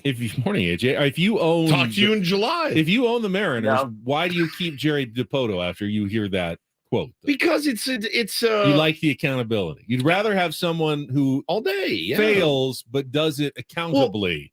They're not. He didn't fail. They're failing, but they have not failed yet. They haven't. There's 100 games to go. Well, Jerry just said though, can't really fix this. There's no There's no not one player player or left. magic spell. Can't fix it. I think that is a little tongue in cheek. Don't I expect also him to go at the trade deadline to start acquiring. Hey, if we just get a little, a nice reliever in our bullpen, we'll be fine. No, he just said we get Babe Ruth, and we're not fixing this thing. I like it. I like it a lot. I think that I think it was tongue in cheek. I do, and I don't think he got on there and said, "There is no hope. We can get Babe Ruth. He wouldn't help." I think he was like, and the way we're going right now, we couldn't get Babe Ruth on this team and help us. I think it's tongue in cheek, and I do think it's. I also think the message there, as it should be with the Padres, is that the help is not coming from outside the organization. The help it's got to come from what we have. It's got to come from within. Yeah. We can only win if our own players play better. How long has he been there, Jerry DePoto? A while, I believe. Is that right? I think he's been there. I want to guess a decade, maybe more. He's a young-looking guy. So I would say that when and by the way, just to tip you guys off, I knew the answer to Ben's question. Adam sent it to us last 2015. night. Okay, so he's been there a while. So he almost a decade. Yeah, he As built long the as roster. Preller, just about. Yep. And Adam sent it last night. He said, "This is accountability," is what Adam sent to us. So that is some nice accountability. Hold on. Remix. That's what he said from Jerry DePoto. When I clicked on the link and I read it, and then they showed the picture of him. I don't know why, but in my mind, he looked like Ron Fowler. And then when I opened it, he looked like a very young, handsome man. I did not realize that Jerry DePoto was a young, handsome man. Nothing against Ron. I love Ron. But I pictured him an older fella with I white think hair. The name. Jerry DePoto. Jerry DePoto yeah. sounds like an old guy. It definitely does. And he'll be a sharp old guy when he's old in 30 years. But no, I have no problem with that, man. I have zero problem with that. I love that. I love that. Conversely, though, our general manager did an interview with John Heyman. Did you read that? I did see some of the quotes. Those quotes from AJ Preller. Yeah. John Heyman asked him about the rumblings of, the fissures in the clubhouse, maybe, a lack of team chemistry being part of the problem for the San Diego Padres so far this season. Which again, we've heard, those have been the rumblings. And John asked him about it. And AJ said, no, it's not a chemistry thing. He said, we're just not hitting. But I think that we are hitting every other day. We are hitting, and no one hits like us. Monday, Wednesday, Friday, or whatever it may be. Tuesday, Thursday, this is rough. It's rough. But Monday, Wednesday, Friday, you're not going to find a better hitting team in baseball. Maybe the calendar is to blame. Maybe the calendar is let's see some accountability from the calendar. Correct. For messing with the Padres every other day. Jerry DePoto is 55 years old. He looks like he's 35. That's incredible. Maybe it's an older picture. Could be. But yeah, so AJ said to John Heyman, no, it's not a chemistry issue. These guys love each other. I mean, that's not the reports that we've heard, that they love each other and everything is good. We've also talked about how they've been so inconsistent and lost so much that, of course, that it's natural to be pissy and have infighting, right? I don't think that's anything. I remember when people got so up in arms about Manny and Tatis screaming at each other in the dugout, or we've seen that in baseball forever. Like, obviously, it's a movie, it's a fictional story, but look at Major League.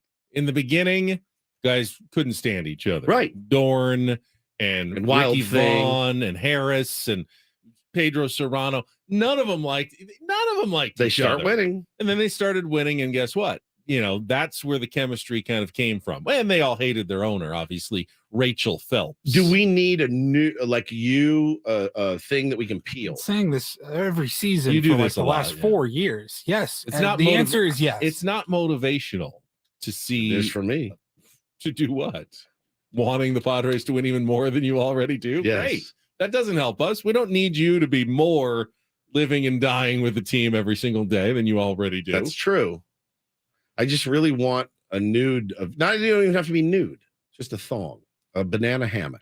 She wasn't completely nude. No, she was not. She had a completely nude. bikini, some sort of bottom, and she had little star over her sparkles. nipples. Yeah. What do they call those? Nipples.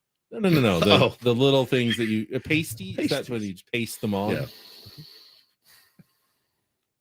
If you don't want to do it, that's fine. I definitely don't want to do it. So I guess you don't want to win a World Series. I'm glad it's fine with you. I have a great. You do it. I'll do it. You'll do it? Oh, yeah, of course. I'll find a way to make this Paulie, happen. I did a show in a diaper. I mean, there's nothing I won't do. There's a few things I won't do, but I would do that. You get it made, and you guys can peel it off. I don't care. You would do anything for love. Anything for but love. I won't do that. I will do that. I'm proud of my body. I'm body positive now. If anybody out there After being at the fair, runs a printing store, that means I have to I'll need a pose 6 in a foot- banana hammock. I'll get the picture. You get the banana hammock too. I'll get the banana hammock. Nobody wants to see I that. need somebody to print that That's off. the thing. I mean, you're rewarding everybody with something that nobody wants in the first place. That's true. Nobody wants that. Nobody. That'd almost be a reason like, hey, we thought about going on a winning streak, but we saw the consequences And we thought of said better winning of it. streak, and we decided, we're okay with losing. Yeah, I mean, like my wife doesn't want. I walk in a towel and I can see the repulsion in her face. So I don't think anybody wants that. But I would do it. I would do anything. This hour on 97.3 The Fan is brought to you by Cal Hope. For free mental health help, visit calhope.org. Life is uncertain. It's okay to feel stressed, anxious, worried, or frustrated. Cal Hope can help. Access Cal Hope's free and secure mental health resources today. Call or text 833-317-4673 or live chat at calhope.org. The manager, it's not a weekly, but we do have regular conversations with the skipper, Bob Melvin. He is going to join us coming up in our next hour at 8:35. And both of us are still kind of game planning on exactly what direction and how we're going to approach today's conversation. Let's with ask Bob Melvin. Let's ask Bob if he would like to interview us. That's that's an interesting tactic. I just don't want to be repetitive and boring. I hate interviews. I feel like I have to ask this question, but I've heard it asked. I've heard it asked 15 times.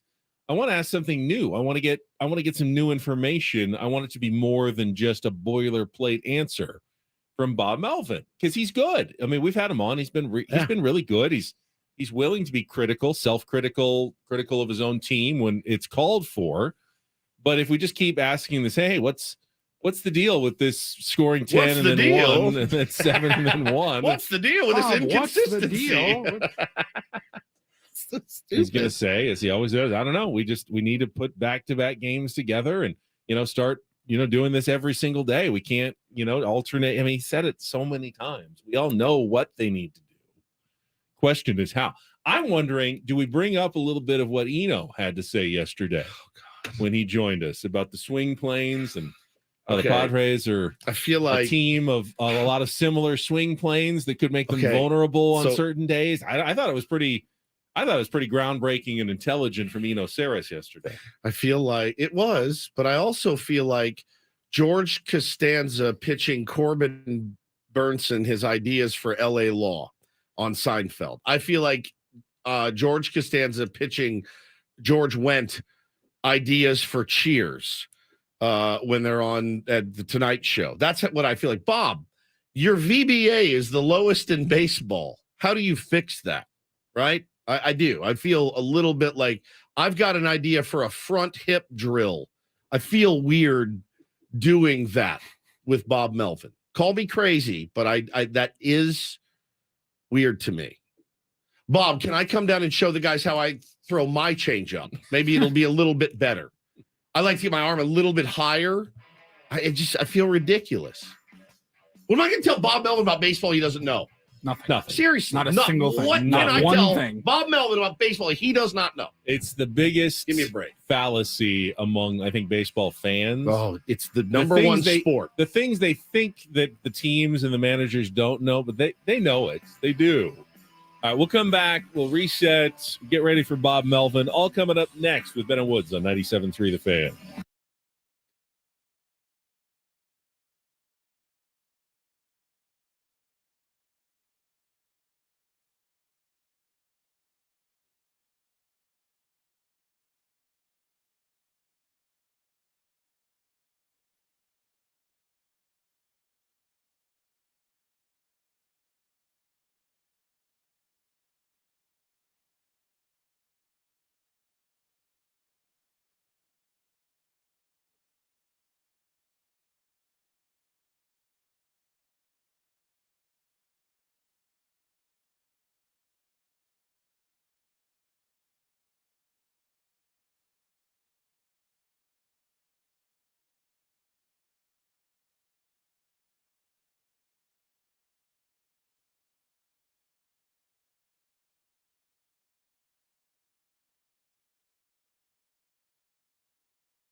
I love that so much. Coming up on a Friday.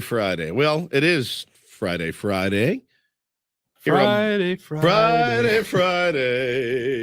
Can't trust that day. Mama's and the Papas, right? Monday. I think you're right. Yeah. Kind of a jam. Friday. We are Ben and Woods. We are on 97.3 The Fan. I'm Woodsy. That's Paul Reindl. It's our executive producer. Benjamin R. Higgins, friendly neighborhood sports anchor to my left. How are you doing? I'm doing just fine. Hey, it's Friday. Hey, it is. Friday.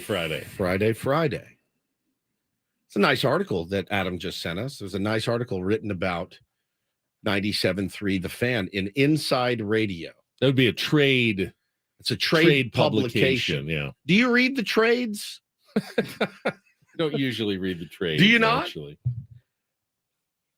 I'll glance at the trades from time to time. I don't get them. I wish they would mail them to me or something. I assume other professions have trades. The trades.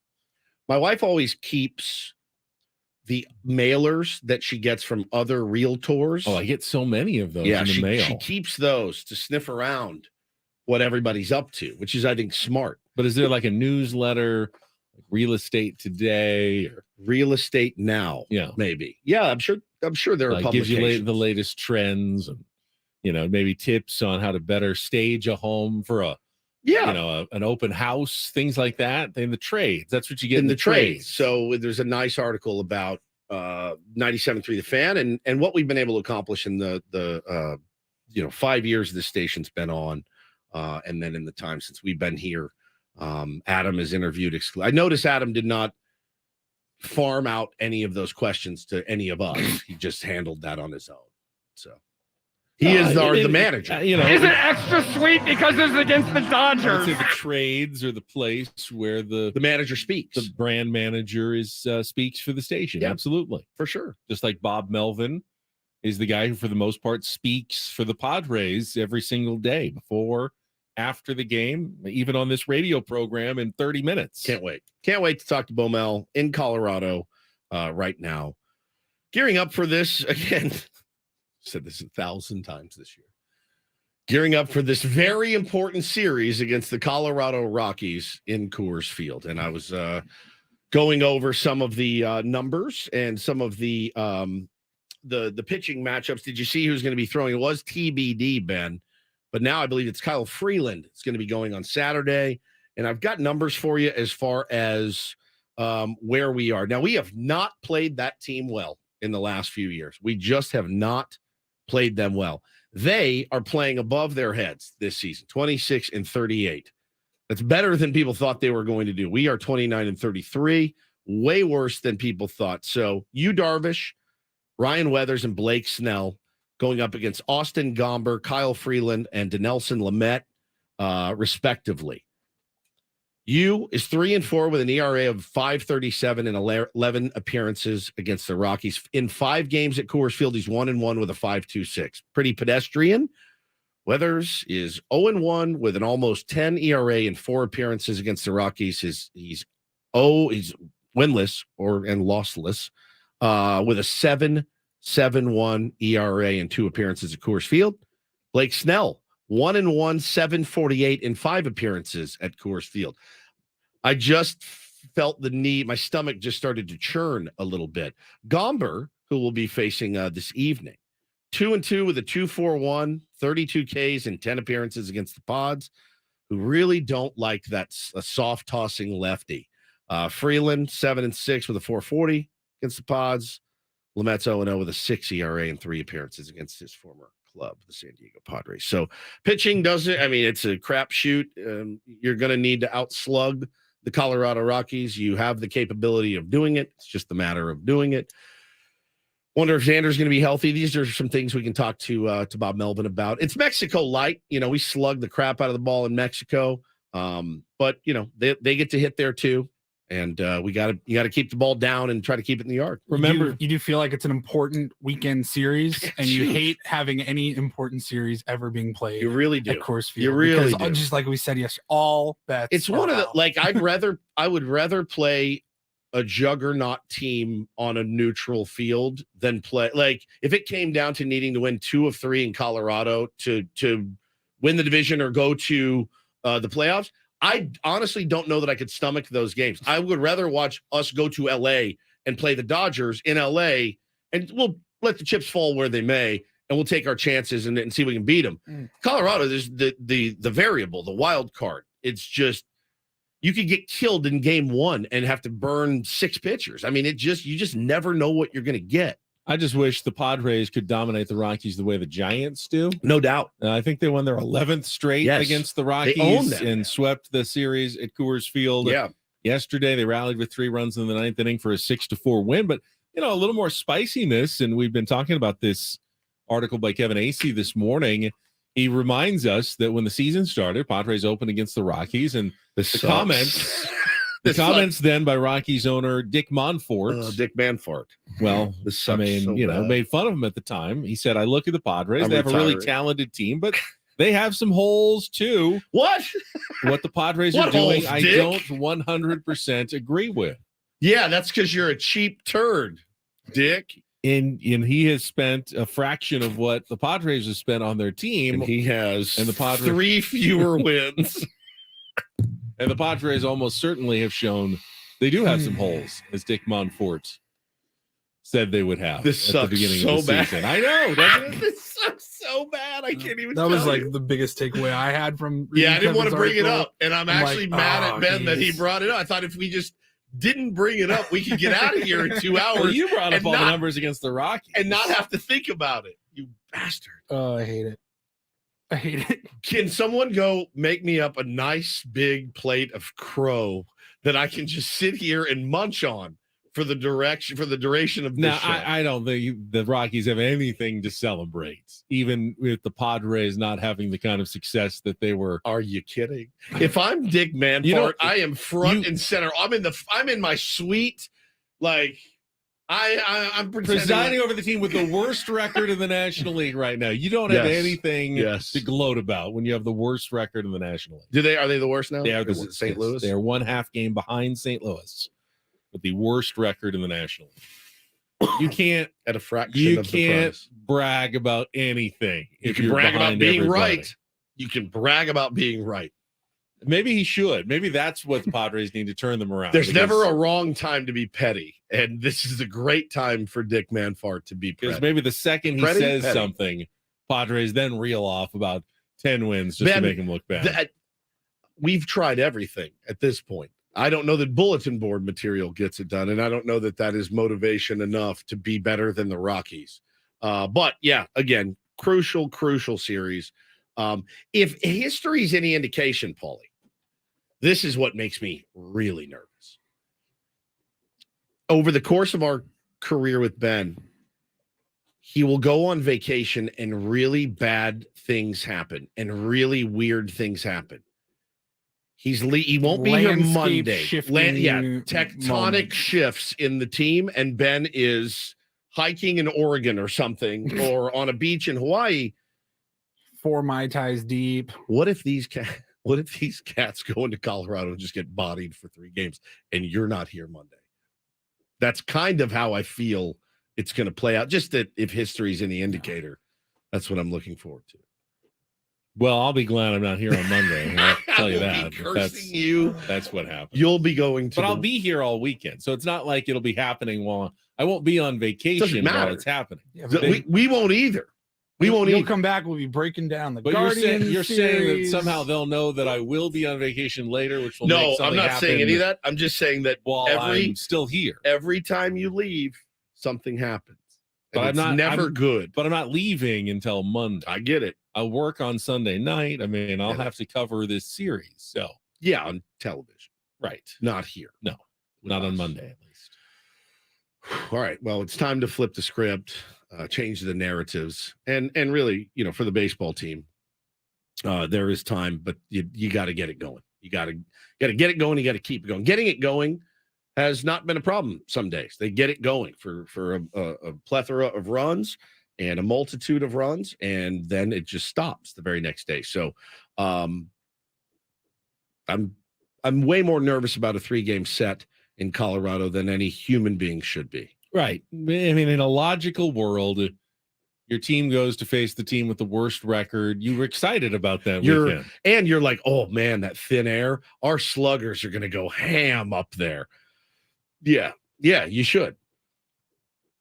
Logic doesn't really work in baseball. Prognostication doesn't really work in baseball. One thing I'm learning very, very much. Hard to put your name on things because it rarely works out the way that you think it will. And this season's been a perfect example of that. Yeah, absolutely. I mean, you get surprises all over the place. I mean, teams that have been struggling, teams that you didn't expect. I mean, no one had the Rays at 46-19. No, at this point. They won chance. 6 in a row again, beat the Twins yesterday. I mean, they've also had major injuries. So they're waiting on aces to come back as well. and the train just keeps rolling. You mentioned the Mets earlier, and don't do this. No one saw this coming. As bad as they have been, unable to hold on to 3+ run leads for 3 straight games for the first time in franchise history. That is Phillies are below 500. They did win yesterday. Zach Wheeler took a no-hitter into the 8th. Yep. But they just barely held on to beat the Tigers 3-2. A surprise is all over the place in baseball right now. Yeah, it's been a weird season. One of the weirdest I can remember, and I know Bob will certainly agree with that it's been a very, very weird season. So we will be talking to the skipper, Bob Melvin, at 8:35. And before that, though, we can take a few more phone calls, especially about this article we're talking about. I think the impact on the trade deadline is the most immediate thing. I mean, even if there is a tectonic shift, what does that even look like? I don't know, and it can't really happen until the offseason. I mean, they're not unloading Manny and Tatis and Xander no. at the trade deadline. Juan Soto theoretically could be moved if the Padres were just spinning their wheels and nothing was happening, and they felt like this isn't working. You'd have to consider a Juan Soto trade. You know, the longer you keep him, remember, the closer he gets to free agency, the less his value is in a trade market. So at the trade deadline will be more than it is in the offseason after this year, when there's only 1 year left for whatever team that acquires him to put him in their lineup. You wait until the next trade deadline, then it's a rental for just a couple of months, and the value goes down even further. If you really don't think that this combination for the Padres is working, the lineup that you put together, then you'd be foolish not to consider making a deal. Whether it's, you can't just give them away for nothing. You'd need a big prospect package back, hopefully guys who are ready to even maybe contribute soon on the major league level, up and comers. But just to say, hey, we're pot committed. We acquired Juan Soto, and he will play out this contract with us through the end of next year, no matter how bad we get. That would be foolish for AJ Preller to do that. Yep. So it's not a bad thing necessarily what Kevin Acee was writing about, that the Padres might have to change gears if they don't start winning. Of course, any team would have to change gears if they're not winning. Teams that don't win, if your team doesn't change gears when they're not winning, guess what you've got? You're a fan of a bad team that was unwilling to make any changes. So you don't want that. Man, Padre fans have been through a billion different changes, though, and they've been through a billion tectonic shifts, and they've been through a billion reloads and pivots and revamps and relaunches. And this was the hardest pill to swallow, is that this was supposed to be the year when all that crap went away. And it still might be. That's not crap, though. Like 1993, a fire sale, that's crap. I don't think that that's what we're talking about here. Oh, yeah. Okay. I mean, tectonic does not mean small tweaks. No, but it also doesn't mean we're giving up on the next 8 years. No. We're simply you don't have a choice. You've hamstrung yourself to even do that. Come to the ballpark for a great experience, and the food. No, you're going to have the team is going to be terrible year after year. I don't think that is what a tectonic shift even means. No, nor do I, because no one's going to take those guys that you've signed to long-term deals. Could you have to consider, uncomfortable possibilities, trading popular players because they have value? A guy like, I don't know, a Joe Musgrove, under contract, but a pretty friendly contract. And now, does he have a no-trade clause? He may have a no-trade clause in his as well. You just can't. I don't know how much you can do is the other question. You're absolutely right. I don't know how many changes you can make on this team. What do you think? 833-288-0973. We got another segment before Bob Melvin joins us. Padres fans, if you want to join us, call in now. Get ready to hear from the skipper on a Friar Friday. It's all coming up after a check of traffic here on 97.3 The Fan. You're listening to Ben and Woods.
Grillin', chillin', home run hitting. Listen to the Padres game on your smart speaker. Just tell your device to play 97.3 The Fan.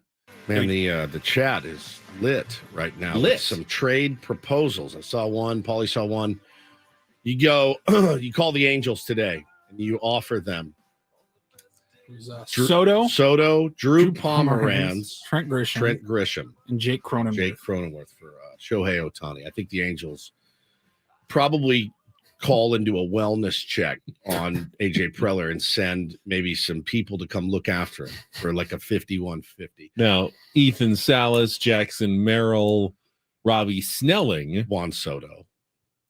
Jackson Merrill, Ethan Salas, and Robbie Snelling is going to net you Shohei Ohtani. I'm saying that's where the conversation starts. I don't think do you think the Angels are interested in Juan Soto? I don't. Why, if they're trying to trade one guy, if they're trying to trade Shohei Ohtani, it's because they don't think their season's going anywhere. Why would they take on does that lessen giant salary of a player? They want prospects. They want young guys who will help them in the future. It's fun. I love this part of the. So no, that's obviously love this part of the job. A non-starter. About that time of year. You know, the Rays morning show are not talking about similarly moving pieces. If the Padres are trading Juan Soto, they don't want Shohei Ohtani. Correct. They want prospects. They want young players, controllable pieces to add depth to their organization that could come up and help them in the next 3 to 4 years. They don't want Shohei Ohtani. Yeah, no, I think Juan Soto. I think this year is the all in. I think they will be active as the trade deadline can be this year. Everyone's saying it'll be slow. We'll see. Obviously, there's a lot of games. There's 44 games until the deadline. For a lot of teams, and you can go on a run and see what happens, but you just don't. It's kind of foolish to speculate who's going to be buyers and sellers right now, and who's going to be available. I clicked on a list yesterday of here's 10 guys that could get moved at the deadline, like Heimer Candelario, the third baseman from the Nationals. He can really help. He's hit 2 home runs recently. Oh, cool. Yeah, I'm going to give you a big young arm from my farm for Heimer Candelario. And there's a couple of names on there, but mostly it's. And those are the guys who end up getting traded. Yeah. Juan Soto deals at the deadline. The reason why that was such a huge story is because they're very rare. Yeah. Those don't happen. You're mostly talking about, veteran stopgap types that are the trade deadline acquisitions. Yeah, there's occasionally a Max Scherzer, Trey Turner deal as well at the deadline, but those are the exception rather than the rule. Yeah, 100 games left to go. Listen, let's let the chips fall where they may. 44 until the deadline, so let's just go reel off a gnarly 40-4 record and just put all this to bed. Let's get a couple of calls in before Bob Melvin joins us here in 10 minutes. We got Rick who's ready to go here on 97.3 The Fan. Hello, Rick. Hey, what's going on? Hey, Rick. So, I don't know, man. I think I like the Soto trade only because it'll give us, like you guys were saying earlier, some depth and, definitely some pitching would help. Doesn't feel like a punt to you, and it really depends on when they do it. You do it after the season. You try to win a World Series this season. I have no problem with that. If you trade him this season, you're giving up. I mean, you need him this season if you're going to make a run at all. Unless you can get key cog. Several major league pieces. But who's doing that? But I don't know that that's happening. Who's doing that? Doesn't make sense for unless the you can get acquiring a team's first perspective. baseman and an outfielder, catcher, any team interested in renting Juan Soto, even for a season, even and a half, full is doing season so and a half, because they're chasing a championship. Which that's exactly what we're. They feel like Juan Soto puts them over the top. So first baseman. they're not giving up anybody that's helping them right now. They might give up top prospects, in the future that could be knocking on the door, but they're not giving up any current contributing Major League Baseball players for Juan Soto. That doesn't make much sense. Yeah, it's a massive punt to trade. So Now- I think now I think again, I think that's Juan- one we can get out of our Juan heads. Soto is one player who, by the way, has really never put the Padres on his back the entire time he's been here. Correct. To just say that getting rid of Juan Soto means the season is over or the window is closed is ridiculous. That's No, not that's a the punt, case. though. It's a punt. certainly saying that you don't believe this team is going to win. Right. That's But a it punt. also does not stop Fernando Tatis Jr. or Manny Machado from going on a tear and, putting a team on their back for a couple of months. Padres were without Tatis last year. They made it to the National League Championship Series. Sure. You're saying if Juan Soto is hurt and is not available, that the season is also over for the Padres? No, but that's different. You can't really control that. You can absolutely control picking up the phone and moving him from prospects. Can, but it doesn't guarantee anything, good or bad. Trading Juan Soto doesn't mean the team falls apart instantly, and it doesn't mean that the team is going to be better without him either. Not going to happen this year. It's not. They're going for it. I hate that. I hate it. I think you're a little. I think you're too sure of that right now. I'd bet a lot on the fact that they're going. This is what they promised us. They're going to go for it if it kills us. If they play under 500 ball over the next month, and we're sitting here with 2 weeks to go to the trade deadline, and there's 6 or 7 games under 500, be malpractice not to at least take phone calls on one side. I think they're taking phone calls now, but I think that 6 or 7 games below 500 with 2 weeks before the deadline also depends on what's everybody else doing. Are we still where are we stand in the wild card? True. We 3 games out, 3.5 right now. I ain't trading them then. Yeah. I would assume if they play under 500, at some point you're going to find yourself 7-8 games out, and it's not going to be that realistic to make a run. Yeah. I don't think that's going to happen. I think the Padres have shown they're slowly but surely playing better baseball, hitting better. And I do expect, whether it's all at once or at least, creepy crawly, that they'll climb above 500. They'll climb into or very close to a wild card spot, and will probably be in the position to acquire at the trade deadline. But I am living in a world where we don't know what's going to happen. And if that doesn't take place and the Padres go the other direction, then absolutely they could be sellers. Yep. All right, we will take a timeout. Bottom of the hour. Friar Friday, the management report, and the manager is a good person to have on the management report. Bob Melvin will join us from Coors Field in Denver, or maybe still at the team hotel, but from Denver, Colorado, coming up next on San Diego's #1 sports station, 97.3 The Fan.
And this hour on 97.3 The Fan is brought to you by SCC Johnson Off. Let's get right to it. Go out on our premier Chevrolet of Carlsbad fan hotline to Denver, Colorado, where the Padres open a 3-game series against the Colorado Rockies tonight here on 97.3 The Fan. Yu Darvish pitching against Austin Gomber at Coors Field. And joining us is the manager of the San Diego Padres on our management report, Bob Melvin, with us here on Ben & Woods on 97.3 The Fan. Bob, always good to have you on. Good morning to you. Morning, guys. How are you? We're doing well, man. Doing well. We're also, like you, trying to come up with new words for inconsistent, right? Like we're consulting the thesaurus as well. Yeah, frustration. Yeah. You know them. Yeah, you know. I wanted to ask you, and I wanted to start here. You're a baseball lifer. You've been around a long, long time. You've seen it all. You've been in a few organizations. Ever seen this type of feast or famine situation? Because I know it's got you scratching your head, and you know it's got us scratching our heads as well. So have you ever seen anything like this? Well, probably not that's gone on for this long. I mean, you know, it's pretty indicative when you look at the record when we score four plus and when we don't. And so I think the good news is that we do have really good games that we're capable of, but we don't have enough of them at this point. So, you know, that's what we're continuing to work on. I loved our approach day before yesterday. You know, not trying to do too much, hitting the ball up the middle, getting 2-strike hits, singles, moving runners. We certainly have the ability to do that across the board. Hopefully that's a contagious thing. I've been saying that here for a while now, but I do feel like that was a really good game for us. Hopefully it's a springboard. Hey, it looks fantastic. I mean, it's the kind of game that you expected this team to be playing all year. The one thing you didn't expect was the guy who you've gotten contributions from over the past 9 days since he joined the team, Gary Sanchez, as a catcher. And heard you talk a little bit about him after the game on Wednesday, Bob. Not just at the plate, but what he's doing behind the plate as well. As a former catcher, what kind of impact have you seen on this team from Gary Sanchez?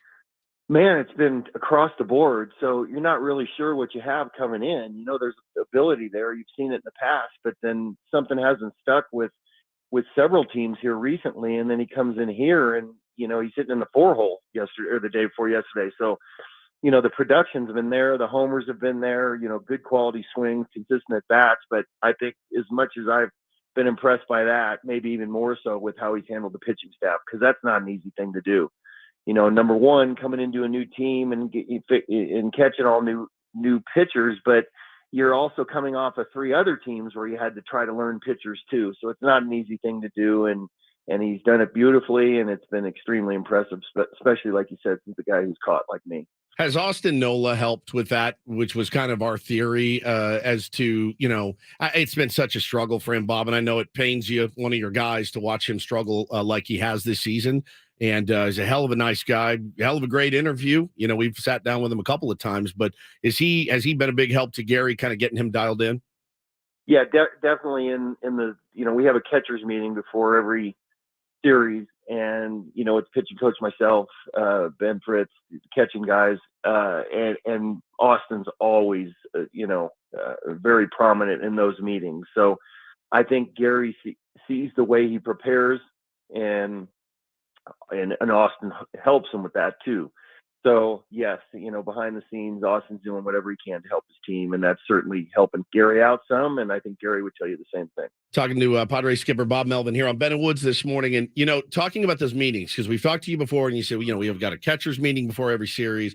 You meet with your pitchers and hitters meeting. Hitters meeting. Yeah, the hitters meeting is what I wanted to talk about, because, I mean, early in the season, you know, people were like, well, this guy's got to go and the approach needs to change. And I think probably what's driving them crazy, the hitters crazy, and you crazy, and the fan base crazy, is that so capable of 10 runs one day, 1 run the next.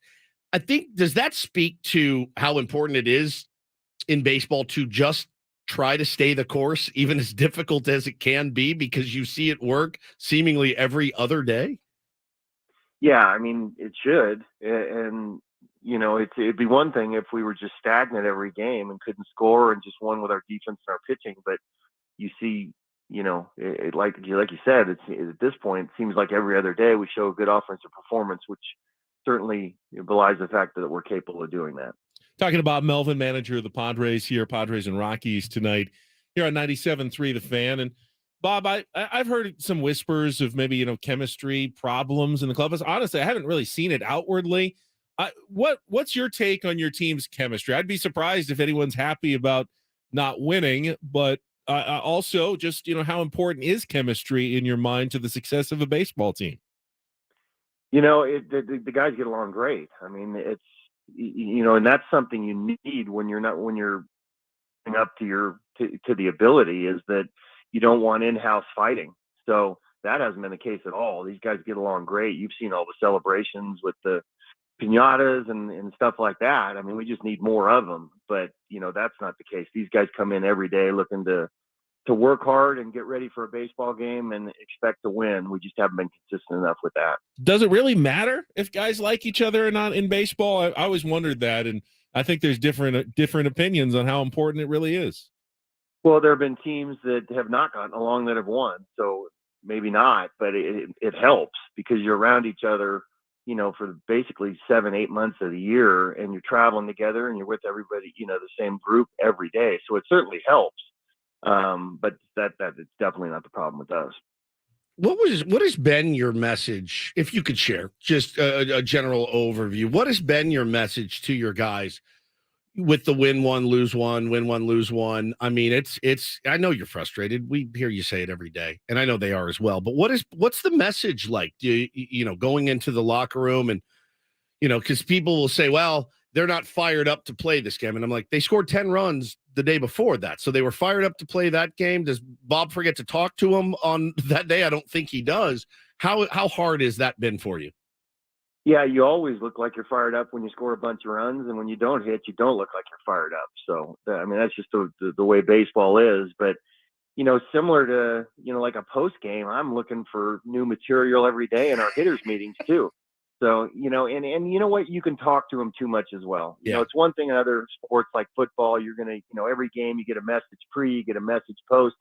In baseball, you need to spread those out a little bit and make them impactful when you do. And I think that's the part that sometimes I struggle with, is when you're not playing well, do I need to reinforce a message every day? And with the group of veteran guys, you really don't. So it's finding the right balance.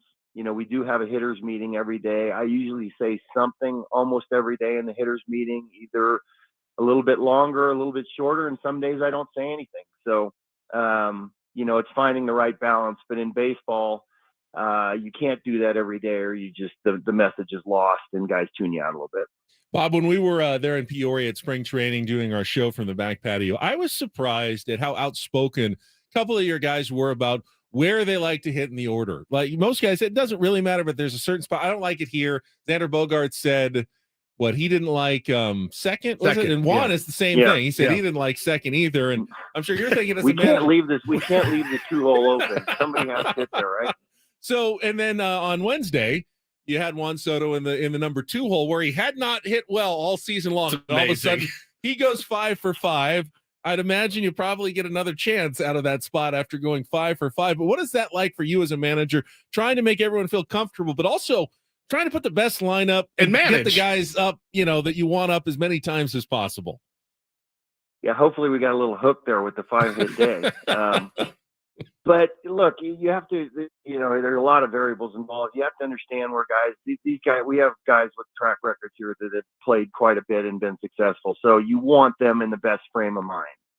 You also want to construct your lineup in a fashion that it's not easy for the team's relievers to bring in lefties or righties through certain pockets. Now, you're trying to play for the starter.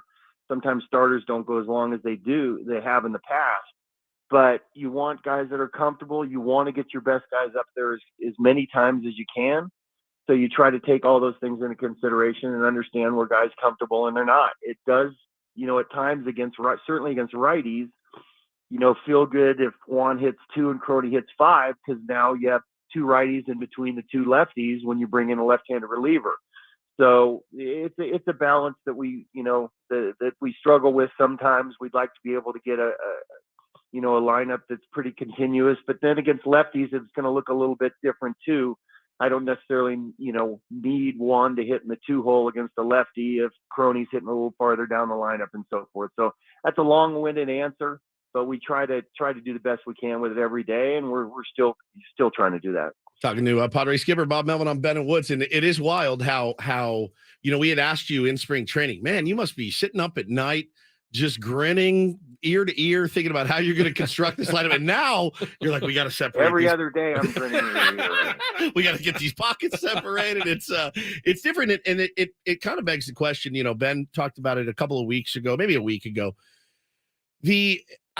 Your expectations have not changed. Your goal is to win a World Series, and I do believe that everybody in that locker room, that's their goal as well. Go out and win a World Series. But do you have to give the message of, all right, guys, like, the hole is kind of dug a little bit here early in the season. We just got to, is the message changed to, we got to get into the dance at a bare minimum and then let the chips fall where they may? Yeah, the message hasn't changed. It's, how it's put out there, because there's, as a team, everybody has a personality, and you have a personality of the team, and a feeling that you have as a team that changes over the course of the season. So we expected to have a different feeling at this point. Yeah. But you have to reinforce the fact that it's still there. As bad as it feels at times, it's still there for us. So we can't vary off that. My message is always, there's a goal at the end of the rainbow here. Never lose sight of that, whether you're winning or losing. Always hold on to that and always believe in that, and then break it up into shorter term goals, from series to games to at bats to pitch. So that has not changed, I don't think. And we just need to get on a little bit of a roll that we've said many times. We need to string some games together like we did the other day, and that feeling is gonna feel that much better. The last time we talked, you talked about, and you talked to the media as well about, I think it was the first time that was kind of getting under your skin this season. You said, we've got to compete harder. We have to compete harder in ABs. Are you satisfied? Have you seen that from your guys for the most part, them reacting to that and putting together better ABs? Yeah, it hasn't been as consistent as we like, but it seems like it's been better when you have games like we did the other day. So, these guys all have a game plan going in. It's staying with it once you get up there and there's anxiety. So, it's easy to say, okay, I'm going to look for the ball middle away, and I'm going to let him come to me, and I'm going to take some pitches, and I'm going to see a few pitches here, and then you swing at the first pitch, you ground out to short, you're going back to the dugout going, what the heck just happened? So, that's the key, is getting a more confident feeling when we're in the box as a group and taking that plan out there and executing it every at bat. We have not been good about that. Bob, on the pitching side, you got 4 starters who have looked really sharp in their last few outings. So, of course, I'm going to ask about the other one. Ryan Weathers is set to start tomorrow, Saturday, in the second game. He's been struggling lately. Coors Field, not exactly the place to get back on track. What are you seeing there? Like, do you have confidence in his ability to turn it around? Are you anticipating just, emptying the bullpen that day? What's it looking like with Ryan Weathers right now?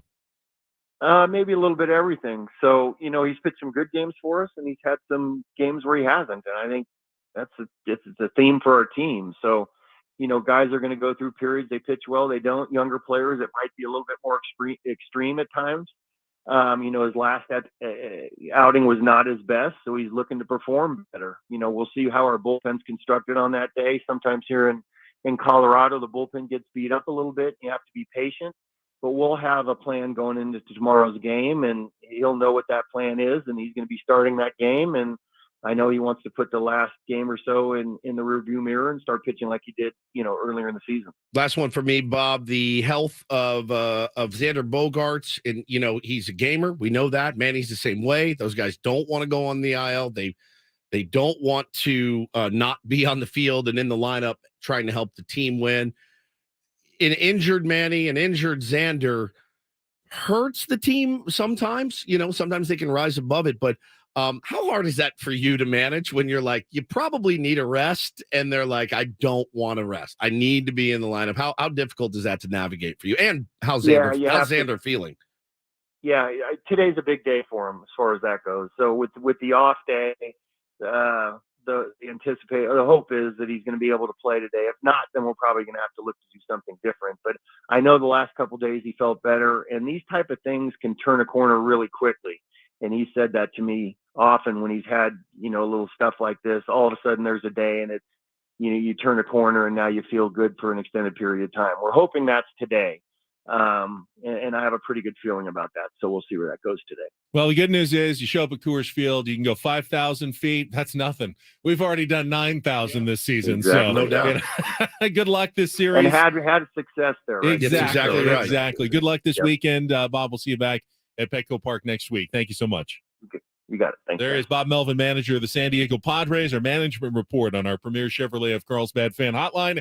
Save money the right way with Premier Chevrolet of Carlsbad. Visit them today in the Carlsbad Auto Mall. Chevrolet, find new road. Sounded way more spry and peppy than he did the last time we talked to him. Even a little playful. Even a at little times, playful. which was Yes, good. I like we'll, that. We'll react more to what we just heard after a quick check of traffic here on 97.3 The Fan. From the Premier Cadillac of Carlsbad Traffic Center, part of the Premier Auto family, here's Kelly Danick. Traffic is sponsored by Big Box Storage. Visit bigbox.com. We still have this crash blocking the left lane on eastbound 8 just before the 67. Fortunately, does not seem to be really causing any slowing. Also traveling on the South 5 coastline just past Cannon. Reports of some sort of debris in the fast lane. Need to rent a storage unit? Forget renting and loading a truck. Big Box Storage delivers the storage unit right to you. Load it at your convenience, and it'll be picked up and accessible in your storage unit. Get the storage you need with free delivery and pickup at bigbox.com. I'm Kelly Danick with Ben & Woods, San Diego's #1 sports station, 97.3 The Fan. Glad you brought up Xander Bogaerts there at the end. It definitely sounds like he's going to show up at the ballpark, and either he is going to say, yeah, I'm good to go, pain is diminished, and we're ready to play, or the Padres are going to make a move because they can't continue limbo. to play this every day. How do you feel this morning, Xander? Game, an IL stint is going to be necessary, and unfortunately, if he's not ready to go today, and they do put him on the IL, they can't backdate it the way they would have been able to because they waited too long. So that means he'll be out another almost 10 days and unavailable to the Padres. So, yeah, as Bob said, big day for Xander. And hopefully the time off, getting 5 full days off has made a difference with that wrist. And whatever alternative treatment he's been getting has had time to take a little effect. Need him. Absolutely need him to be there for this team. And, you want to stack that lineup tonight with as many righties as you can. And Xander Bogaerts is one of them. And a healthy Xander Bogaerts, we have seen what he's capable of at the beginning of the year, the hottest hitter in baseball to start the season for sure. And it sucks he got plunked and dealing with that since. And I know that there's always been a wrist issue. I'm not some naive shill. I understand that. I do understand that was an issue in Boston, but he played through it to really, really great numbers. And we need him back. He's here. He's very good when healthy. And hopefully, another 48 hours between games will only help Manny Machado as he continues. As he came back, he still wasn't, the 100% on the broken bone. There's pain there. Hopefully that diminishes going forward. So we'll see what happens. I think Bob did have the advantage of an off day before and after a series at Coors Field is the best way you can arrange a series at Coors Field, because you do feel like, hey, if we have a starter that gets in trouble, we can empty our bullpen and know at the very worst we get an off day on Monday to reset everything. So it's going to be pretty balls out this weekend. Should be helpful. All right, that's our management report. 1 hour to go. Paulie's got some headlines, had some drama last night in the Stanley Cup Finals. Really good game. Woods, you watched some of it as well. I did. Get to that and more coming up next with Ben & Woods on San Diego's #1 sports station, 97.3 The Fan.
Welcome back. Final hour of Ben and Woods. Thanks again to Bob Melvin, manager of the Padres, just joined us. Playful Bob Melvin. Yeah, it was a good conversation. Didn't ask him. Nelson Cruz seems like he's doing well in his rehab assignments. Had some hits, home run for El Paso. I forgot he was with the team. That's right. There's other players on the San Diego Padres, and he hasn't played. He is. When is he eligible to come off the injured list? Fairly soon, I think. I don't know if it's Me, today. and I forgot he was a Padre. That's so true. that's You're probably not the best not in person the loop here to talk about there. Couple other things we didn't get to. Bullpen maneuvers, possibly. Bill Chrismat, I think they have to make a decision on him, either to activate him today. DFA. I don't know if it's today or what the actual deadline is. I think he had 2 weeks from a certain point, but we'll find out those moves before the game. Sammy Levitt will have all that for you. Yes, on the pregame show, which I believe starts at 4:40 this afternoon with a 5:40 first pitch against the Colorado Rockies. Pass the buck to the great Sam Levitt. That's his job. He's the pre and the post game show host. Also, I mean, it's kind of you asked about the about the hitting coaches and the hitting meetings, and we've talked about this before. But everyone, and we hear it all the time, Padres struggle. You got to fire the hitting coach. Yeah, you need a better hitting coach. You need a better manager. Whatever it is, I always come back to the point. It's not how much do you think the hitting coach makes in Major League Baseball? Couple $100,000. Yeah, maybe 300,000 a year, something like that. Yeah. How much does Manny Machado make? $30 million a year.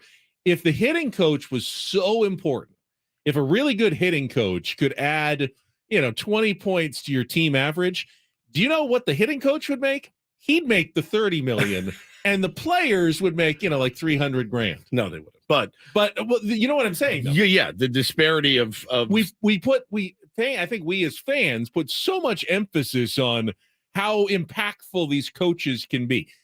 Believe me, the baseball's been around for over a century and a half. Teams are always looking for ways to get an advantage over other teams.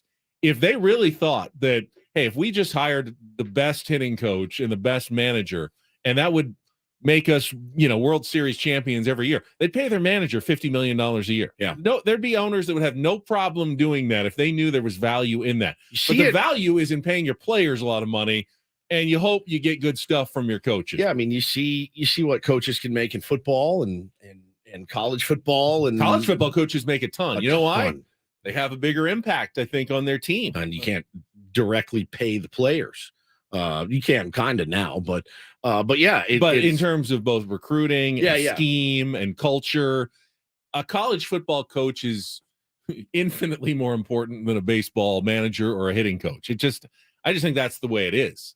I don't think coaches in baseball, good ones are absolutely valued and appreciated and can do good things, but we're talking the margins. We're talking about a little bit on the ends of performance. It's really up to the players. That being said, the margins is where this team has suffered this year. That's what's absolutely killed the San Diego Padres in 2023 is losing every margin. I mean, with that the close game record, and he knows it. You heard him reference it in the interview as well.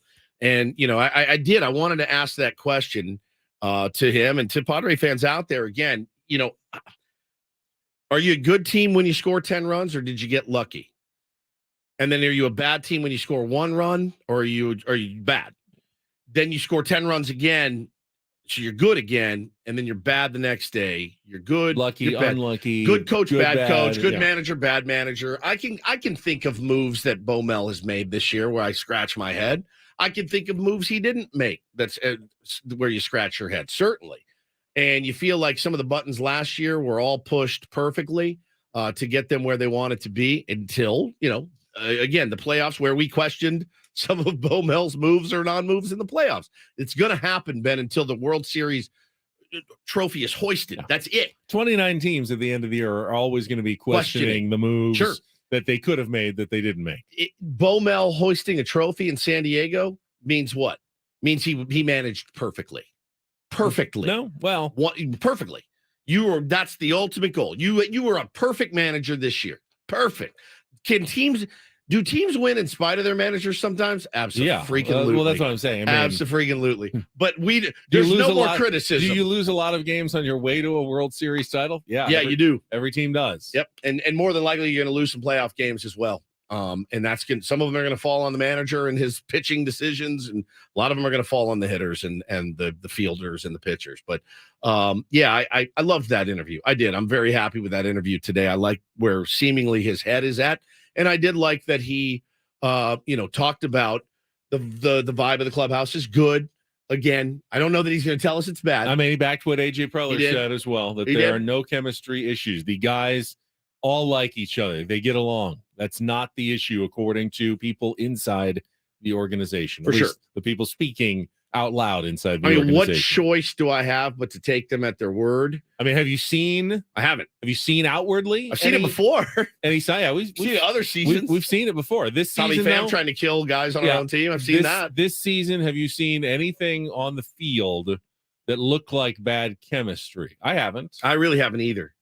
I really haven't. And again, I hear things, and we all hear things, and things are said, but we're not pretending to ignore like the whispers that we hear. That's why I asked him about it. Yeah, they're out there. They're For out sure. there, no doubt. But I can't honestly say I have seen it with my own eyes. Correct.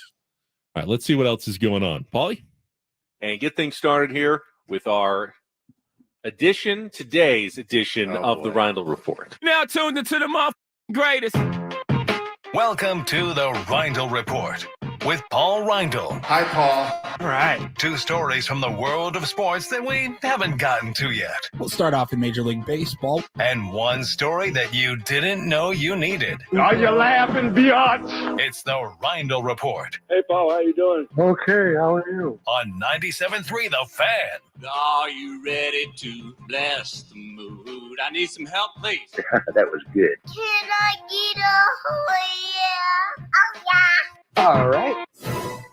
All right. All right. Happy Friday, gentlemen. It's been a long week. I think it's gone fast for me. Not for Personally. me.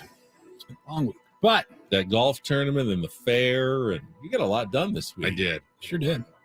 All right, we will start off in the NHL. Benny teased it, and we are at 2-1 right now. Vegas lost yesterday to the Panthers, and this one went into overtime. I think they've called the Panthers the cardiac cats. Yeah. They were facing, going down 3-0. Yep. Florida got the 3-2 overtime win. They tied the game with just about 2 minutes left in regulation. They pulled the goaltender.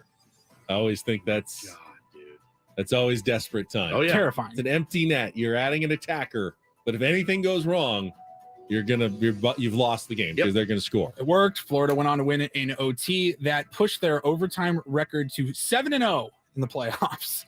That was a good game. There have been some clunkers. Yes. And it ruined my theory of there's been a lot of blowouts in They the just NHL kind of playoffs. steamrolling those first 2 games. Yeah, and I said right when I turned it on, the Panthers captain illegal cross-checking a guy's back. Guy hits the ice into the box.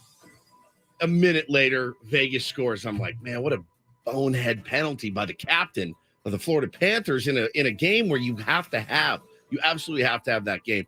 Now, I didn't see all the fun stuff. I fell asleep before that, but I did watch some of that game, and it was Home team has won the first 3 games. Yep.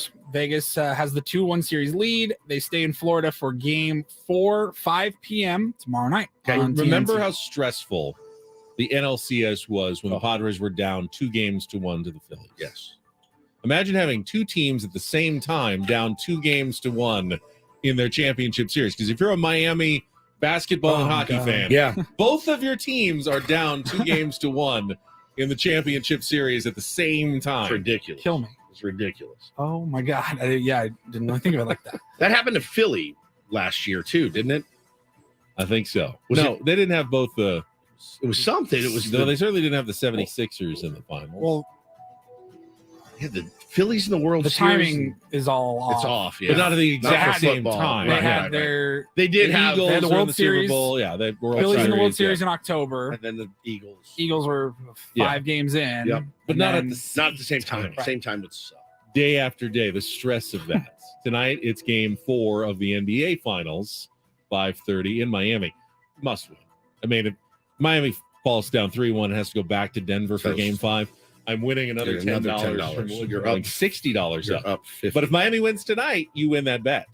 The series will go at least 6 games. Okay. The Ben Fund, as it were, over there. All right. In the NFL, yesterday, the Minnesota Vikings told running back Dalvin Cook that they are planning to release him. They were trying to trade him. They've been trying to trade him. Now the plan is for him to be released. You know what as soon as Dalvin today. Cook did wrong? Nothing. 6 years with the Vikings. He's been fantastic. Elite. 1,000 yards every year, catches passes, scores touchdowns. Good guy. Turns 28 in August. So He's he'll be 28 done heading into the season. everything right.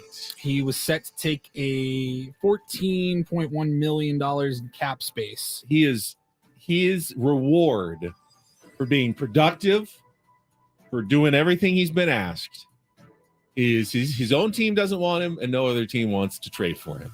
It's ridiculous. It's absurd, but it's what the running back position has become in the NFL. Woods, if you were hosting a successful morning show and you were doing everything right, you were getting good ratings. I am doing all of those things. And it came time to come to your contract was up, and your bosses said, "Yeah, you've done everything we wanted you to do. Fantastic. You're at top of the market. Basically, thank you so much. What's your offer? Nothing. We don't want to pay you anymore. Well, how about you trade me to another station? No one wants you. No one wants you. It's actually happened to me. Pretty close. It's Fairly ridiculous, close but NFL teams have learned It's a little close to home. that, actually. that running backs after their rookie deals, expendable. Go find another rookie and put him back there. It's not worth paying a running back what they're worth anymore. You just let them go, and no other team wants them either. And 28 is ancient It now, makes I you. guess. It would make you never want to be a running back to get to the NFL. Why would you? Why would anyone try that career path? It's career It's suicide. 3-4 years. 4 Career years. suicide. 4 years. 5 years max. When you're making, not nothing, but making the rookie, the depressed salary of a rookie deal, and then you get done with that, and no one wants you. It's the new reality of the NFL. Yeah, it stinks. Terrible. It says the Vikings would owe him $2 million if they release him, and by doing that, they would save $9 million in cap space. Man, 1,000 yards every year. No one's gonna grab him. 40 catches, Somebody will grab him. touchdowns. Somebody- I'm yeah, sure. yeah, he'll get a I'm shot. sure, but Not not going to break the bank Right. with a giant state of the art deal. That sucks. The way a quarterback would. That's a really crappy part of that sport. Yes, it is. Yeah, Aaron Rodgers is 49 years old, and they're getting Yep. $40 million. $50 million, Yeah, it's ridiculous, dude. Finally, I'd have the most random celebrity couple maybe of all time. This saw is this. according to The Sun, and they're pretty spot on. Gossip website, celebrity, all that. 72-year-old Bill Murray is apparently dating singer Khalees. Is she Milkshake? This is Khalees. My milkshake Yeah. brings all the boys to the yard. Brought Bill Murray to the yard. Yeah, real good. She's Real good. She's 43. He's 72. They've seen Bill Murray attending a lot of her shows. They had met up several times here in the States, and then she's currently in London, I believe, doing a tour. And Bill Murray has flown out there and met up with her, and they have hit it off. That is just a little that I saw that I go, no. That's an odd couple. There's no doubt about that. Yeah, I mean, the heart wants what the heart wants. I mean, right? Yes. Of course. I'm. Does Khalees's heart wants Bill Murray? Yeah, Bill Murray, 72-year-old funny. Bill Murray. She loved Caddyshack. Yeah. What about Bob? Ghostbusters. Yeah. Stripes. Great movie. Love What About Bob? There you go. Thank you, Paulie. You are very welcome.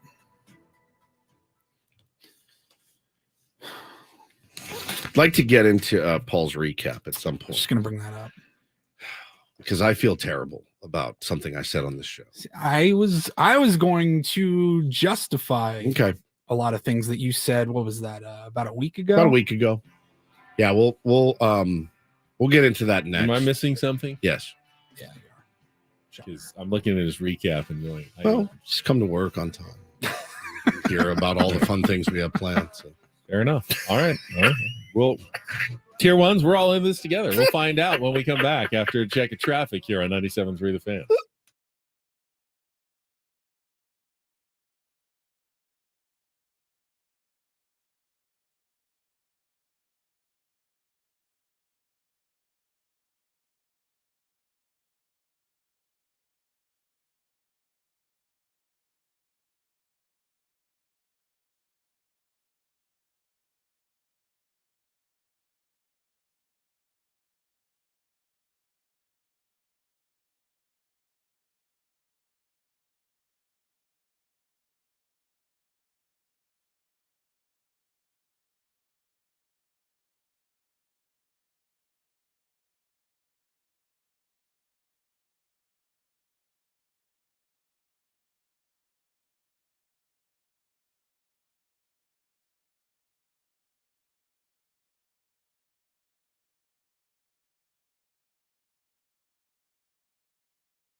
Save money the right way with Premier Chevrolet of Carlsbad. Visit them today in the Carlsbad Auto Mall. Chevrolet, find new roads. Can Tier 1s say that as easily as I can at this point? Probably.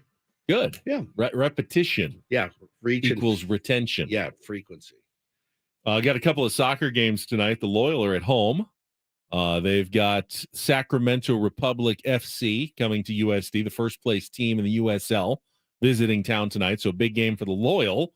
And the Wave are on the road. They're at Racing Louisville FC in Kentucky. Wave are going for their 4th straight road victory in play tonight in Louisville. It's fantastic. I think you're nervous about what we're going to talk about since you don't know and you're deferring. Well, I don't know, so I can't really lead into anything or introduce anything. So I thought I'd mention tonight's soccer games. Well, I'm glad you did. But I wanted to talk about Paulie's recap because we talked on this show last week. I had mentioned that I watched the new White Men Can't Jump with Jack Harlow, the rapper turned actor. You weren't exactly 2 thumbs up Siskel and Ebert style. I was not. And Paul, in his recap, said that he was flipping and he stopped on it. I think what he wanted to do was, I think Paulie. I was I had a basketball game last night. Okay, so you're in the mood. I was kind of in the mood. I was flipping around. Said, you know what? I know it's not going to be good. But I heard what Woods had to say about it. I loved the Woody Harrelson, Wesley Snipes original. It's a brilliant so film. Freaking good. And I knew there was no chance it could live up to that. But Did you think it was going to be as bad as I said? Yeah, I kind of did. You did? Okay. Because I thought there might be something in Paulie. I saw the trailer. I mean, I saw the trailer. I thought there was something in Paulie he wanted to prove me wrong. No. But he he said, you were right about Jack Harlow. And I'll say this, in this year of growth for me personally, it wasn't good. I've tried not to be mean, and I was mean about Jack Harlow. And I really been thinking about it a lot. You hit him pretty hard. It has been bothering me. Do you want to issue an apology? Well, I didn't like take it to my shrink or anything, but I was like, I was kind of hard on that guy. I guess here's the thing I would say. Because I was like, he's trying to create something, he's not an just actor. like you are every morning. Well, I said he's a musician. He's the worst actor. I said he's the worst actor I've ever seen. And I said, like, were you expecting big things from him? No, but I was first very time on the silver screen. I was very hard on him.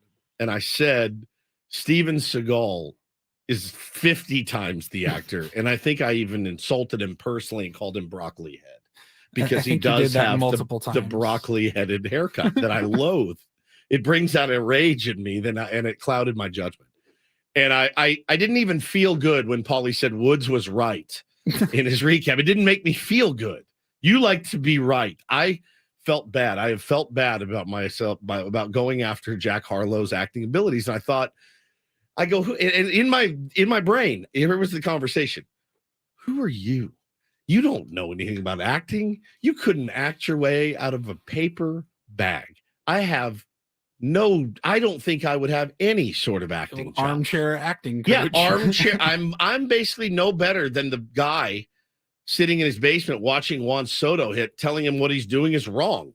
I'm no better than that guy. I have no acting ability or skills. I did take an acting class in college, remember? Well, I had some training in the Stanislavski method acting. Really? Was that what it was? Our professor was a big method actor. We had to read the Stanislavski book about method acting. I feel like the method acting would be awesome because you're like, I'm not really being an a-hole. I'm just method acting.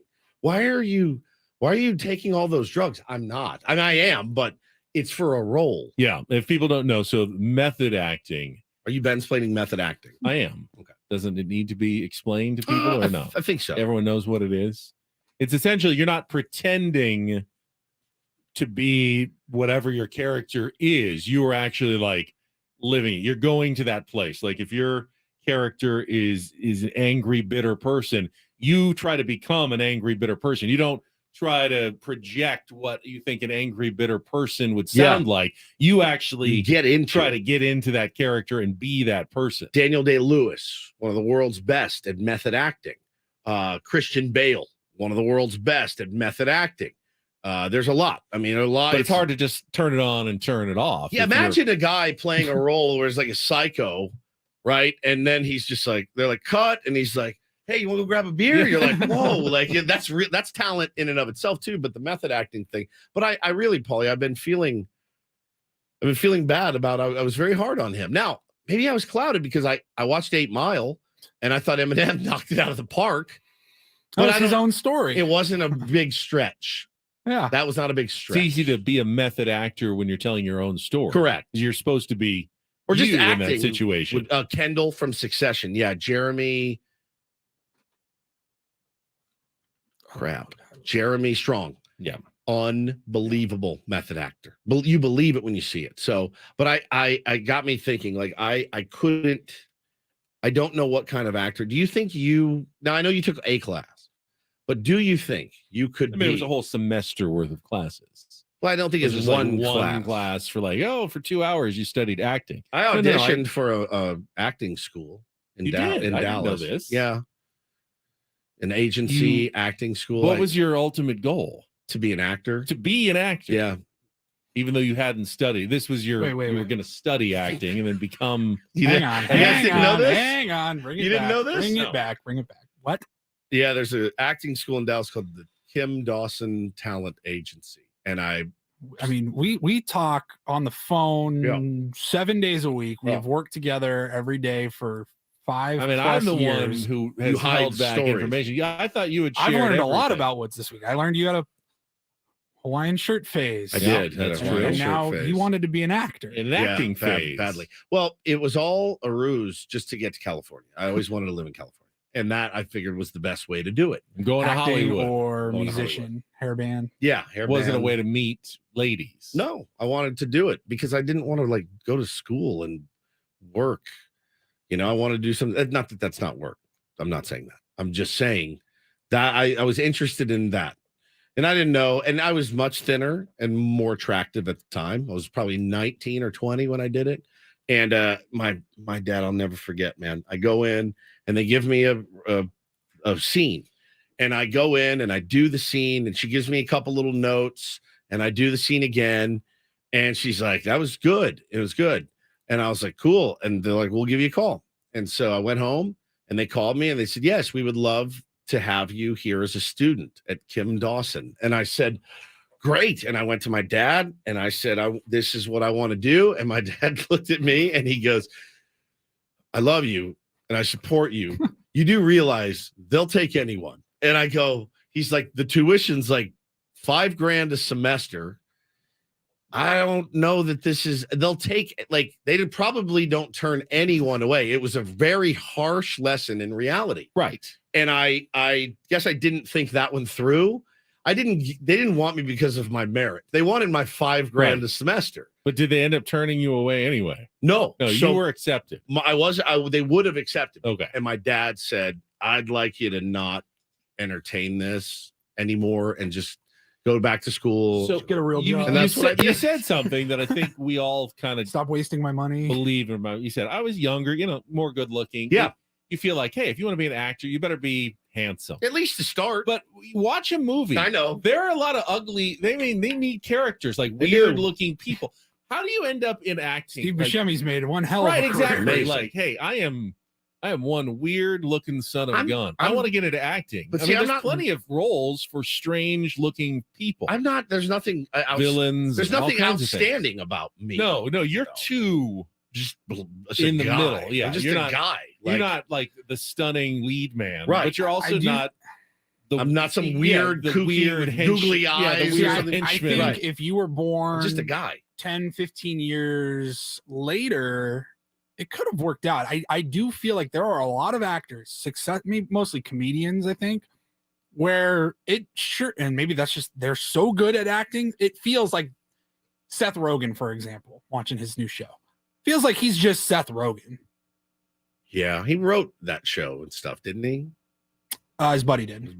But every movie that he's in, he's playing himself. He's playing himself, right? I feel like Jonah Hill most of the time. The standards for a movie star are not quite what they were, I think, back in these days, Ben, when I was going to be an actor. But it did beg the question. Who am I to talk about Jack Harlow when I myself probably couldn't act my way out of a paper bag. But I do like your confidence. You think you could have been. I mean, I don't think I have maybe the facial, I always have trouble like expressing my emotions on my face. Right. Like the eyes. I don't have those emotive eyes. Yeah. Right. But I think like vocally, like I could definitely pull it off. You could be a voice actor. Yeah, I could be a voice actor, like on a cartoon or something. Robert says Woods would be a great CSI dead body. Yeah, I could do a dead Like body. if we acted on the radio, yeah, I got that. No problem. You think you could do that? Yeah.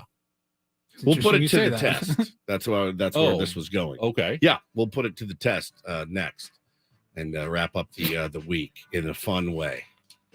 Somebody said I could be a beat cop on The Wire. I think so. I think I'm just a guy. Inside the actor's studio with Ben Woods. Yeah, a little inside the actor studio. Your eyes aren't hollow enough. They're not. You have too much gleam. Get rid of the gleam in your eye. Double chin, gray beard. That's just a guy. Yeah, but I mean, there's a lot of Faux cop. hawk. Like, you know. come on. What are we doing here? Ned Beatty played a cop on Ned Homicide. Beatty. I'm also not Ned Beatty, Nathan Lane. All right, we're I gonna mean, you could be little Ned Beatty over there. little Ned Beatty. It's Ben and Woods on San Diego's #1 sports station, 97.3 The Fan. And Ned.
I did. So should I read this? Should I do my part like I'm the casting director, Paulie, or should I actually? I think because I've seen the scene, and I know you know the scene. Should I be like? Should I pretend to be Matt Damon? I think I'm pretty much basing this only off of like watching Entourage. Yeah, But and curb your enthusiasm. Anytime yeah. Johnny Drama was auditioning for a role, he's usually the person reading the script with him. It's just reading. Was just reading it pretty straightforward. Okay.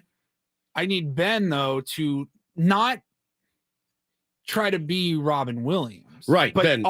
this movie hasn't been made yet. Okay. Right. You don't know who's played this movie. Right. Or played this role. You just know that you are an older, widowed therapist. Yep. College professor helping out a kid, a genius. Yeah. That's all you know. I'll be the genius in this one. Okay. Yeah, I can do that. All right, you ready? I think I can do that. No, first we're going to say this hour 97.3 The Fan is brought to you by Gomez Trial Attorney. Seriously nervous. injured? Get a real trial attorney. I'm terrified. Get Gomez. If you've been I'm injured in literally a about to car, vomit. truck, or motorcycle accident, Gomez Trial Attorneys is ready to fight for you all the way to trial. Get a real trial lawyer. Get Gomez. Call 833-GET-GOMEZ. So we're going to check traffic, and then when we come back, I'm going to be in character, and we are going Maki, to Ricky, Danny, Terry, Mikey, Davey, Timmy, act out a Tony, scene Joey, from the Robbie, movie Johnny, and Brian. Good Will Hunting here on the radio. We got the cameras rolling. From the Premier Cadillac of Carlsbad Traffic Center, part of the Premier Auto family, here's Kelly Danick. Traffic is sponsored by the all-new Premier Buick GMC of Carlsbad. Just one accident wrapping up our morning drive. This is a collision on the Via de San Isidro on-ramp to southbound 5. Couple vehicles involved. Brought to you by Premier Buick GMC of Carlsbad with all-new 2023 GMC Sierra 1500 elevation package trucks. $4,000 off MSRP. Over 15 in stock to choose from. Stop in or shop online at carlsbadbuickgmc.com, a proud member of the Premier Carlsbad family of dealers. I'm Kelly Danick with Ben and Woods, San Diego's #1 sports station, 97.3 The Fan. So I do some vocal exercises Nope. first? Nope. Just welcome to the Silence. reading. Okay. What is your name? My name is Ben. Okay. Nice to meet you. Ready? Yeah. Oh, I read your book last night. Oh, so you're the one. You still counsel veterans? No, I don't. Why not? Well, I gave it up when my wife got sick. You ever wonder what your life would be like if you never met your wife? What? Wonder if I'd be better off without her? No. I'm not saying like better off. No. I didn't mean it like that. It's all right. It's an important question. You'll have bad times, but that'll always wake you up to the good stuff you weren't paying attention to. And you don't regret meeting your wife? Why? Because of the pain I feel now? Well, I got regrets, Will, but I don't regret a single day I spent with her. So when did you know like she was the one? October 21st, 1975. Jesus Christ, you know the date? Yeah. Oh, yeah, because it was game 6 of the World Series. Biggest game in Red Sox history. Yeah, sure. My friends and I, slept out on the sidewalk all night to get tickets. You got tickets? Yeah, day of the game. I was sitting in the bar waiting for it to start, and in walks this girl. Oh, it was an amazing game, though. Bottom of the 8th, Carbo ties it up 6-6, went to 12, bottom of the 12th. In stepped Carlton Fish. Old Pudge steps up to the plate.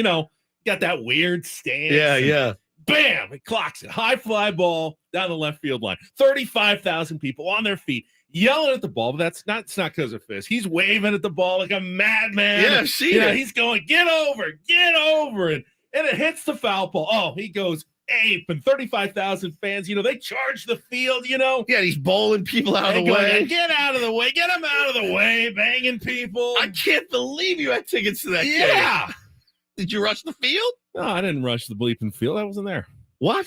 No, I was in a bar having a drink with my future wife. You missed Pudge Fisk's home run. Oh, yeah. To have a drink with some lady you never met?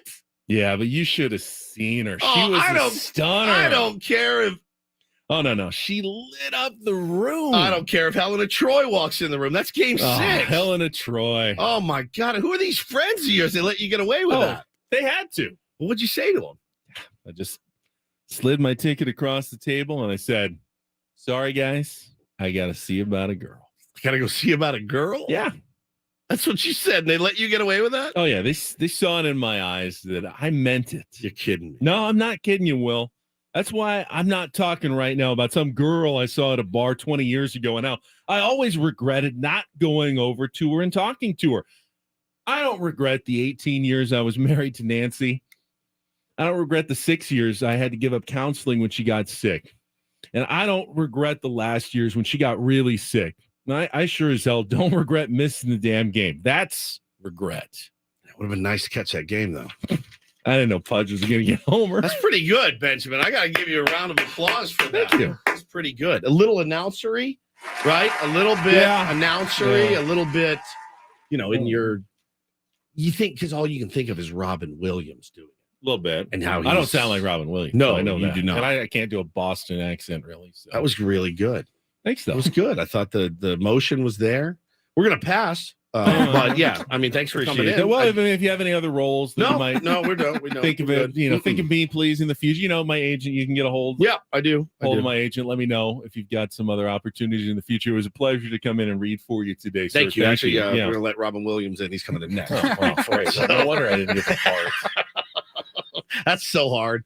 It is so hard. And we go into that with the we know what the scene looks like. Right. Imagine doing that cold. Not knowing. No. And I bet you Robin Williams did not have to read for that part. They just said, "You're good. Robin Williams. You've got it." No, we get this role. You'll be perfect for. Acting is hard. It's really hard. Dominic says, if you guys are doing Goodwill Hunting, make Ben tell Skylar's joke.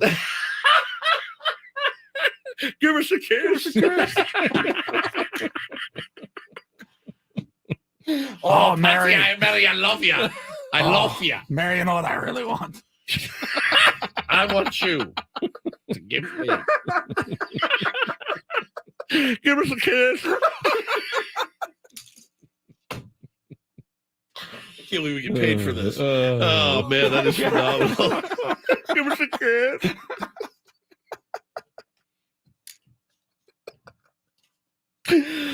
It's I have a great new respect for actors. So Jack Harlow, I'm once again very sorry. It's definitely not easy. Keep practicing, right? Glad you didn't ask me to roll my R. No, that would have been much, much worse. Man, I'm glad we got to do that exercise because now I have a whole fresh new perspective. That's why listen, if we watch baseball and I've said this before and we kind of alluded to it earlier. There is no other sport. None. There's no other sport that the common man thinks he knows more about than the game of baseball. Period. It ain't. When I watch football, Ben, I remain marveled at the things that they can do, blocking schemes, and I don't know. I can't say when you block someone on a trap. You need to really I'd sound like a moron. Yeah. Even if you played high school football. You don't left guard totally screwed up. Yeah, that's really bad. No idea when I'm watching on television. When I'm watching basketball, I remain in awe of the things that they can do.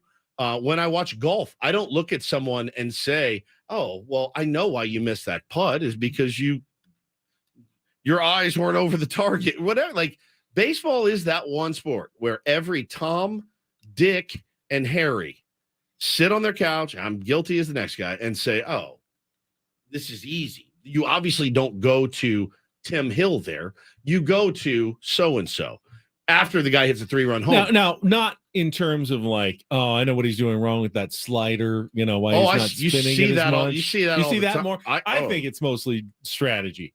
It's because there's so many decisions over the course of a game. Do you bunt? Do you not bunt? Right.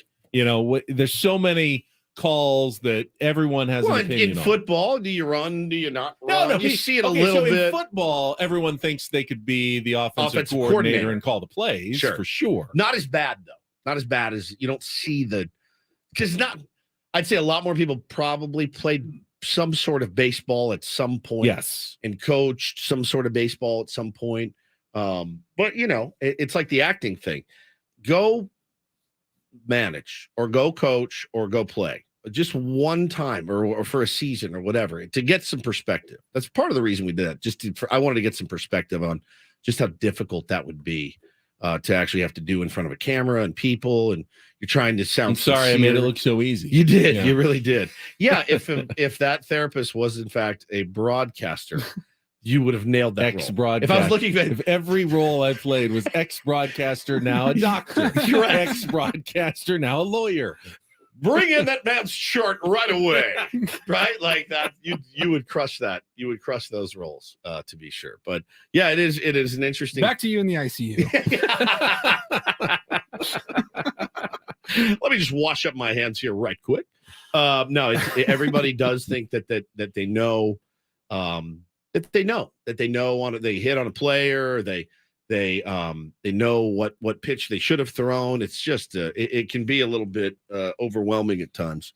But when you talk to Bob Melvin, when I talked to Bob Melvin earlier, I still feel very confident in him as our manager. I do. And I know people will say that's because I work here. It's not. Couldn't care less. If I worked across the street, I'd tell you the exact same thing. I'm still very confident that Bob Melvin is the right guy. And you know what I heard from Bob today I don't want to say the first time, but he said, he goes, it's hard. He said, it's hard to manage it sometimes on what to say and when, and I need to do a better job of that. He said that. That's accountability or accountability, as Adam calls it. It's that really is the first time I've heard him kind of, I don't want to say admit a weakness, but it kind of was when he's like, yeah, it's hard. You need to know, and I'm trying to kind of figure it out as we go. And I like when he talked about the hitters meetings and being in there and talking to the guys. And he goes, some days you got a lot to say.